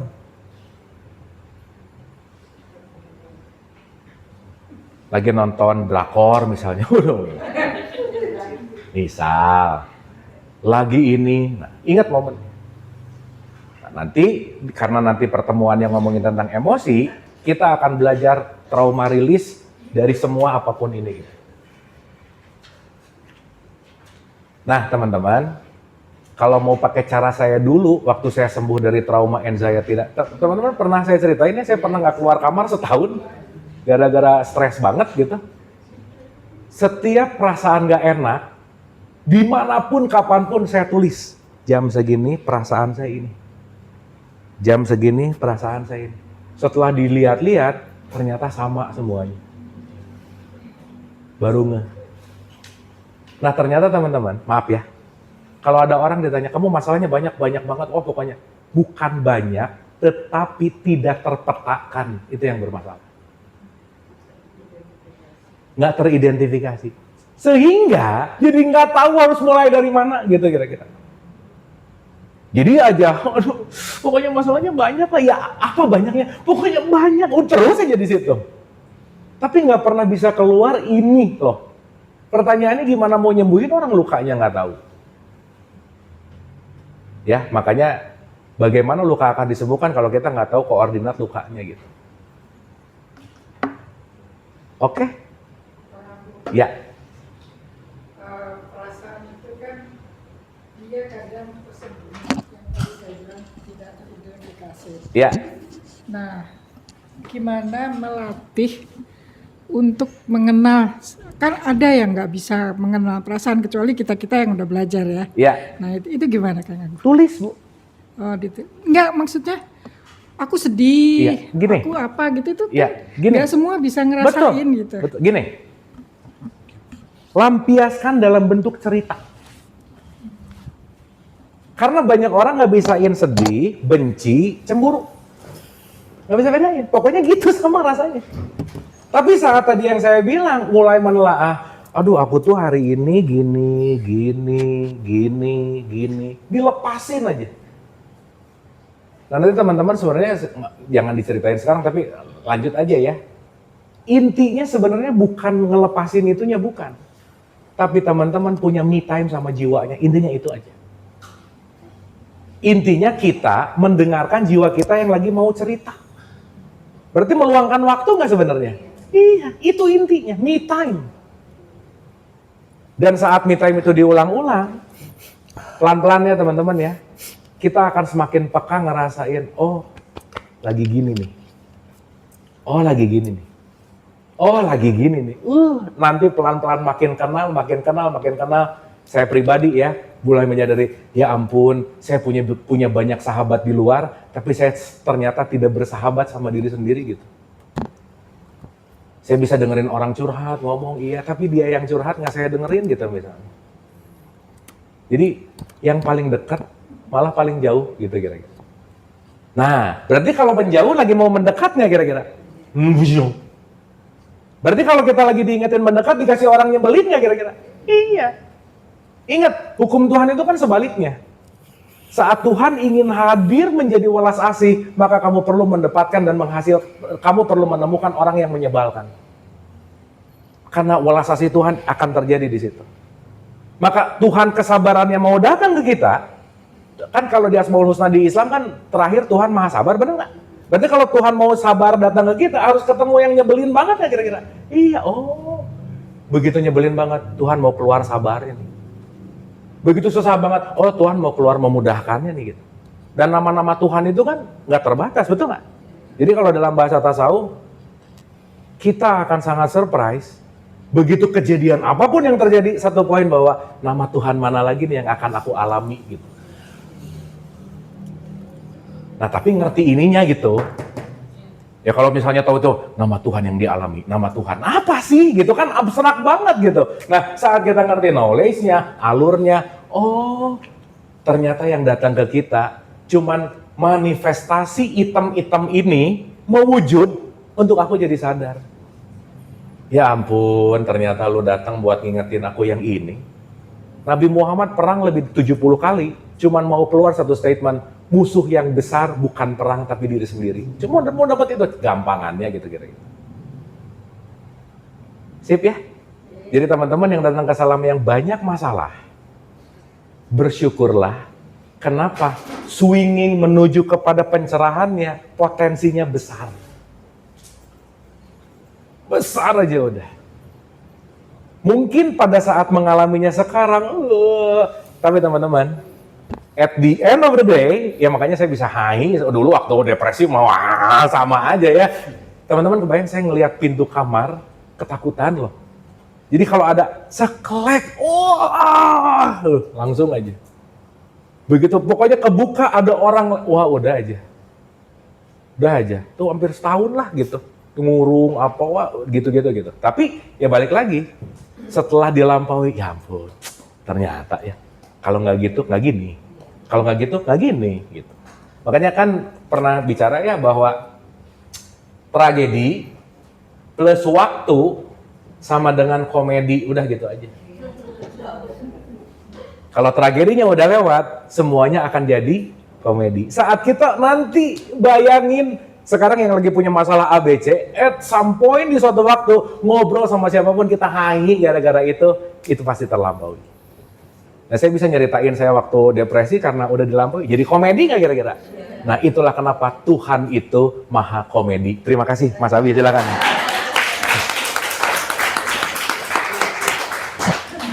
Aku jadi ingat istilah itu Mas. Hanya orang yang bangun dari tidurnya, dia bisa menceritakan mimpinya. Kalau masih mimpi kan dia nggak bisa ngomong kan? Tapi ketika dia sudah bangun, dia bisa cerita yang udah dia alami di mimpi itu. Sama kayak tadi kalau udah lewat dari luka yang udah dilaluin, itu bisa pasti menceritakan apa yang udah dialamin. Tuh. Dengan sangat ringan gitu. Karena balik lagi, dia bukan itu lagi gitu. Karena itu sudah lewat kan gitu. Makanya orang yang belum bisa move on pasti orang yang belum bisa cerita masalahnya, dia pasti belum bisa move on sepenuhnya. Karena masih ada yang mengganjal. Yang dia anggap masalah itu adalah aib yang gak bisa diceritain ke orang lain, dan dia jaga terus jangan sampai orang lain tahu gitu. Padahal itu sebenarnya adalah sampah yang harus dia buang segera, dan ketika dia buang, dia akan bersinar kembali, rilis gitu. Wah gitu, itu enak banget gitu. Kita bercerita di atas nama pengalaman masing-masing soalnya. Jadi di bawah ini tanda pelang. Menerima pengakuan dosa. Pengakuan dosa gitu ya gitu. Oke, ada pertanyaan? Aduh, seru. Saya dulu tapi ya pertanyaan Kang Abu ya, boleh nggak? Sedikit aja. Ya. Kang Abu agak mundur dikit ke sini Ya. ya, ke sini yang tadi diberikan agama segala macamnya ya. Ya. Karena agama ini kan bagi sebagian orang adalah jalan lurus, tetapi bagi sebagian yang lain adalah jalan belok kan gitu. Apa yang terjadi ketika orang itu dari kecil itu nggak dikasih agama yang saat ini kita ketahui gitu, ya kan? Bagaimana cara dia proses bertumbuhnya gitu? Karena pada saat diberikan agama itu di usia yang muda, dan agama diceritakannya itu dalam bentuk banyak imajinasi yang abstrak. Dan kemudian karena masih kecil, mudah banget nerimanya gitu. Sehingga jadi belief system kan. Tapi begitu dewasa, kok agak banyak perubahan yang harus banyak diadaptasi ke depannya. Nah itu kan konflik di perjalanan hidup kan gitu. Betul. Gimana Kang Bud? Oke, gini. Kita perlu ngerti dulu bahwa agama itu kumpulan nilai. Ya. Oke? Siapapun anak yang lahir, mau agama, mau budaya, mau tradisi, dia akan terlahir dalam nilai, Mas Abi. Ya. Jadi bukan hanya agama. Semua ya. Anak lahir di Baduy, Di Baduy, let's say nggak ada agama, tapi dia akan lahir dalam tradisi Baduy. Gitu. Iya. Anak lahir di Kaharingan, dia memang bukan agama, tapi dia akan lahir dalam tradisi nilai. Maka di awal kehidupan siapapun, kita pasti akan pinjam nilai orang lain dulu. Oke. Ya. Nah, si nilai ini, pinjaman ini, ingat, bukan yang sejati. Nanti kita menemukan yang sejati. Gitu. Setidaknya, kalau mau pakai bahasa gampang, semua orang terlahir dalam sebuah moralitas. Iya. At least moral yang dia pegang. Gitu. Jadi mau melalui bentuk agama, kepercayaan, pengetahuan, tradisi, budaya, semua terlahir di situ. Gitu. Oke, artinya kalau tadi kembali ke topik kita hari ini bahwa siapa aku yang bukan aku tadi apa? Ada yang masih ingat nggak? Iya. Iya kan? Berarti sekarang adalah pencarian kita ke arah menemukan aku yang sebenarnya kan? Betul. Dan kalau sudah sampai ke sana, kita akan secara otomatis semuanya itu akan identitas tadi itu melebur dengan sendirinya kan gitu. Berarti kalau mau menemukan aku yang sejati, satu poinnya, lepasin semuanya. Yang tadi sudah dikumpulkan dari Yang tadi udah dikumpul. Oke. Makanya jalan menuju kebahagiaan bukan mendapatkan, tapi melepaskan. Dan itu dipenuhi rasa sakit. Pasti. Karena sudah melekat, Bapak Iya, Ibu. karena melekatnya gini Karena melekat banget, dari kecil. Suruh dilepas, nggak enak banget. Nggak enak banget gitu. Nggak enak. Betul, Dan betul. nggak enakan itu bagian dari hidup. Nah, betul. Gitu. Karena kenapa kita tidak menikmati nggak enakan? Karena kita pengennya enak. Dianggap enak itu lebih baik. Iya. Gitu. Oke. Oke. Itu sih. Ya, oke, tepuk tangan buat Jadi, oke, aku ke Gilang dulu ya. Oke. Mbak, silakan, Mas Gilang. Halo Kang, kalau mabuk agama itu bahaya, kalau mabuk Tuhan gimana Kang? Iya sama aja. Sama aja. Kan gini, agama, Tuhan, Allah, apa konsep? Oh, oke. Konsep kan? Sehingga nanti kita akan mengerti bahwa kemabukan dalam bentuk konsep atau apapun namanya. Sekarang maaf ya, sorry, saya sudah lepas dari religion, masuk ke meditasi. Mabok di meditasi, sama aja. Iya. Ya, jadi dari tahapan mabuk syariat yang usul dulunya ribut gini-gini, sekarang ribut cara meditasi yang salah. Sama ya, di sini juga gitu ya. Nah artinya semua proses ini semua konteksnya mau apapun penamaan saat kita. Gini, mabuk itu kan berarti tidak selaras antara energi, laku, dan kehidupan gitu. Esensinya ada di situ aja. Gitu kira-kira. Oke. Terima kasih. Sip ya, terima kasih. Lagi mabuk Tuhan apa gimana? Oke. Iya. Ya, Oke. Mas, kenapa diam aja? Mabuk Tuhan. Lagi mabuk Tuhan. Tuhan. Aku mau mempraktekkan mabuk Tuhan tapi nggak enak di sini Mas. Iya. Oke. Kang Abu, kalau ada masalah ya, terus kita tahu masalah itu kan pasti ada solusinya. Nah, pada saat solusi itu kita nanti berantem misalkan ya, nanti kalau saya bilang kayak gini pasti dia nggak menerima. Nah, terus kita ya udahlah biar aja. Nah, kita yang bahasa Kang Abu tadi kan lepaskan. Nah, itu udah bener apa enggak ya? Karena terkadang kan kalau Saya potong dulu ya. Bener sih, tapi Ibu GERD nanti pasti perutnya nggak enak. Kenapa? Karena jadi people pleaser, karena susah melepaskan, Yeah. karena penuh nggak enakan, pasti nggak nyaman juga ke kita. tapi enggak itu Ya, ini contoh sederhana. Ya, enggak ya, paham saya. Nah, sudah tidak di zona itu ya.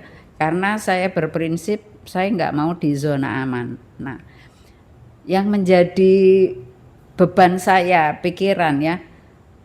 Saya ini kan bagian penggalangan dana ya.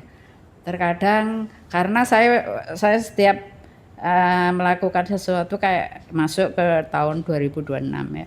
Saya harus punya target, saya harus punya regenerasi. Nah, kadang saya itu stres di situ Kang Abu, karena nyari donasi itu kan nggak mudah ya. Nah, saya ini beberapa hari itu sampai mah itu kambuh Iya, gitu. berarti bukan GERD jadi mah ya. Iya. Sama Nah, berarti. itu Itu masalah nyari donasi ya, karena nyari donasi itu kan ya berkaitan dengan pasien ya. Nyari donasi kan nggak mudah ya, apalagi situasi kayak begini ya Kang Abu. Tapi saya yakin gitu loh. Dan saya ingat pada saat saya itu di Manado dulu, Profesor Manti itu bilang bahwa yang punya uang itu Tuhan, Bu Anja bilang gitu. Nah itu saya pegang terus ya di sini ya. Berarti harus dilepasin, Bu. Bohong kayaknya. Karena Yang punya uang mah 9 naga. Nah, itu Kang Abu. Saya tahu, saya paham pasti akan ada solusi. Tapi di saat itu tadi manusia kan ada kadang naik turun ya fluktuasinya ya. Nah, itu yang menjadi beban. Aduh gini. Nah, yang akhir-akhir ini saya alami Kang Abu. Misalkan ada masalah kan macam-macam ya, khusus pendampingan pasien ya. Saya terus itu tadi yang Kang Abu bilang, saya jeda. Nah, saya sadar di saat saya itu dikasih pembelajaran ini, pasti Tuhan akan mengirimkan sesuatu yang tidak terduga. Nah, ternyata benar Kang Abu. Di saat nanti macam-macam ya, yang pasien ini gini, saya diam, kadang nggak bisa tidur gitu ya. Tapi saya manajemen badan saya sendiri. Enggak, kamu pasti bisa gitu ya. Setelah pada saat saya itu melepaskan itu Kang Abu, ya nggak tahu ya. Terus besok paginya itu nanti tiba-tiba Bu Anja saya gini. Nah seperti itu yang saya alami Kang Abu. Cuma yang saya tanyakan itu tadi, kalau saya misalkan saya kesel sama Kang Abi gitu ya, biar aja udah. Nah itu bener apa enggak Kang Abu? Terima kasih. Oke Bu, gini, kita analisa pelan-pelan ya. Saat kita melakukan sesuatu terbebani, berarti tadi asosiasinya kencang nggak Bu? Iya. Kencang. Apalagi maaf ya Bu ya. Iya. Kita bisa merasa ini baik-baik aja karena outputnya itu kebaikan. Ya. Jadi Ibu merasa gimana pun karena pokoknya aku harus berbuat baik di sini. Betul nggak? Jadi jangan-jangan Ibu agak-agak sedikit ngambil perannya Tuhan di sini. Bahasa gampangnya. Jadi Ibu ngerasa bahwa kalau bukan aku, nanti mereka siapa yang nolong? Misalkan, kan di subconscious mind, saat Ibu mati-matian karena outputnya ini apa dan lain-lain, merasa ada terbebani kan? Berarti kan kalau terbebani ada sesuatu yang nggak lepas dong. Kata kuncinya gini Bu, saat terbebani pasti lagi ada transaksi di situ. Apapun itu. Ya kalau pahala mah udah enggak lah ya. Nah, apapun. Yang lain-lain lah. Entah validasi, entah nama baik, entah Ibu cari di situ. Karena buktinya terbebani nih. Kalau ini tidak terbebani, kalau ini dilakukan tanpa transaksi, nggak akan jadi beban. Kenapa? Karena Ibu akan melakukan sebaik-baiknya. Ngapain nolong orang dirinya jadi sakit? Betul nggak? Nah, yang harus ditelaah adalah apa nih? Yang tadi saya cerita. Berarti beban muncul tuh. Nggak enak muncul tuh. Berarti frekuensinya tinggi tuh. Nah, dicek tuh. Ini dari mana nih? Jangan mentang-mentang rasanya kayak kita mau berbuat, ya balik lagi ya. Ini namanya kalau dalam bahasa, saya lupa. Superhero syndrome, Bu. Sinterklas syndrome. Dia membakar diri untuk menghangatkan orang lain. Bagus sih, tapi kan nggak baik dan benar gitu kira-kira. Tapi ya kalau pilihan nggak apa-apa juga gitu. Sehingga indikator parameternya saat terbebani pasti ada transaksi. Dah gitu. Poinnya ada di situ. Nah kita perlu telaah. Meskipun outputnya kebaikan nih, tapi melakukannya terbebani. Ini nih, titik-titik tadi tuh. Makanya kenapa tadi Ibu jeda? Nah, ini ya. Terus jangan, jeda membuat yang jadi datang. Bukan, itu memang waktunya aja udah pas. Nah sekarang saya tanya, Ibu mau tegang, mau enggak? Kalau waktunya pada saat itu terjadi, daripada nunggu sambil cemberut, mendingan nunggu sambil santai. Udah kejadian juga akhirnya gitu. Betul nggak? Jadi masa tunggu ini mau kita pakai sebagai kekhawatiran atau kebahagiaan, pilihan gitu. Tapi saat ada beban, itu sinyal pendulum nih, sinyal si ayunan nih. Kenapa beban nih? Berarti kalau beban ada sesuatu yang lagi kesini nih. Nah lihat kesininya apa? Kesininya apa? Kesininya apa? Gitu. Saya dulu itu kan pikirannya sebelum menggeluti ini ya kemanusiaannya. Saya pikirannya itu kalau di kemanusiaan itu nggak ada dalam tanda kutip ya negatif-negatif gitu ya. Ternyata setelah saya terjun hampir 10 tahun ini ya, ternyata di sini konflik itu banyak banget. Iya, tuh Bu, dana haji aja dikorupsi gimana? Misalkan. Iya. Berarti kan si ini ada selalu dong. Iya. Nah, yang sedih anak-anak generasi muda, ya survivor ini ya. Jadi survivor itu kan anak-anak yang dulu kena cancer tapi sekarang udah sembuh ya. Nah, kadang saya itu kalau deket sih saya bilang kamu harus bersyukur karena kamu dikasih kesempatan kedua oleh Tuhan. Nah, tapi linknya itu lingkup itu kan membawa habit yang tidak bisa lepas ya. Kalau kita di habit orang-orang yang berkesadaran, ya pasti kita di berkesadaran. Tapi kalau di sini, ya akhirnya mengulang gitu loh. Ya. Saya kasihan. Gitu. Nah itu tuh penyakitnya Bu. Pertama bukan urusan ibu, bener nggak? Dan nggak usah terlalu over kepada sesuatu yang bukan pada kapasitas. Bu. Gitu. Care boleh, over care kalau kata Queen, too much love will kill you.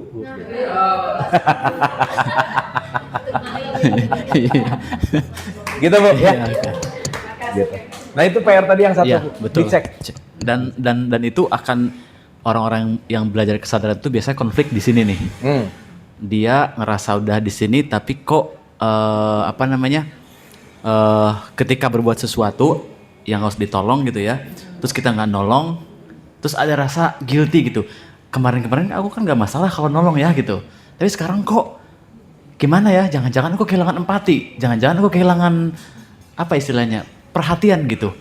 Nah di sini kita diuji nih, apakah kita akan kembali menjadi orang yang nggak enakan, ya kan, Kang Abu? Atau kita pelan-pelan lewat sehingga nanti ini harmonis dengan sendirinya gitu. Ada peran-peran yang lain yang akan kena ke kita juga, tapi saat yang sama kita tidak terganggu dengan yang kayak gini. Itu menariknya kalau di jalan kesadaran itu. Menarik. Sampai ibu bisa melewati rasa tidak terganggu ini, nah itu ujiannya di situ. Jadi ujiannya bukan di luar lagi sebenarnya, tapi pertengkaran batin antara jadi nggak enakannya atau kita bebas dari karena itu semuanya adalah conditioning tadi kan. Rasa nggak enak yang sudah kita tanamkan jadi orang baik. Makanya orang baik dengan orang sadar itu beda banget ininya, output di luarnya itu beda banget gitu. Beda banget ya. Jangan jadi orang baik. Jangan jadi orang baik, tersiksa. Mending jadi orang jahat. Oh iya, ada satu istilah itu. Kalau kita berbuat kebaikan itu susah diingat orang, maka cobalah berbuat kejahatan. Iya. Pasti diingat orang sekali aja. Dan kalaupun jahat dan jadi buruk, bagus juga. Jadi contoh keburukan. Jadi contoh ya. Jadi contoh ya benar ya. Satu lagi tadi siapa di sini? Ada. Oke, satu lagi ya. Ya. Ya alhamdulillah lah maksudnya kalau mau begini ingatlah dari guru-guru ya Pak Wayang. Tuh, kan itu PR Iya. apa? Si hasil dari pembelajaran adalah aplikatif. Iya. Silakan. Terima kasih atas waktunya. Kang Abu mau nanya kalau mencatat ketakutan sama kecemasan bagaimana itu? Sama Bu. Ditulis ketakutan gitu aja. Iya. Taruhlah mama takut gelap. Iya. Jam sekian takut gelap gitu Yes. aja. Terus Tulis. Gimana nextnya gimana? Udah. Tulis aja dulu. Ibu takut. Dah. Kalau udah ditulis, nanti pelan-pelan turun tuh rasanya. Oke. Kecemasan sama ya? Sama. Oke. Cemas, takut, khawatir. Jadi Benci. jam sama Jam sama momennya apa? momennya apa? Oke, siap gitu ya. Oke, terima kasih. Ya, kan sekarang di handphone ada. Tapi lebih baik ya, kalau boleh saya kasih sedikit gambaran lebih dalam.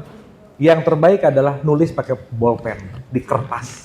Ya. Terapi ya. Iya, itu beda soalnya.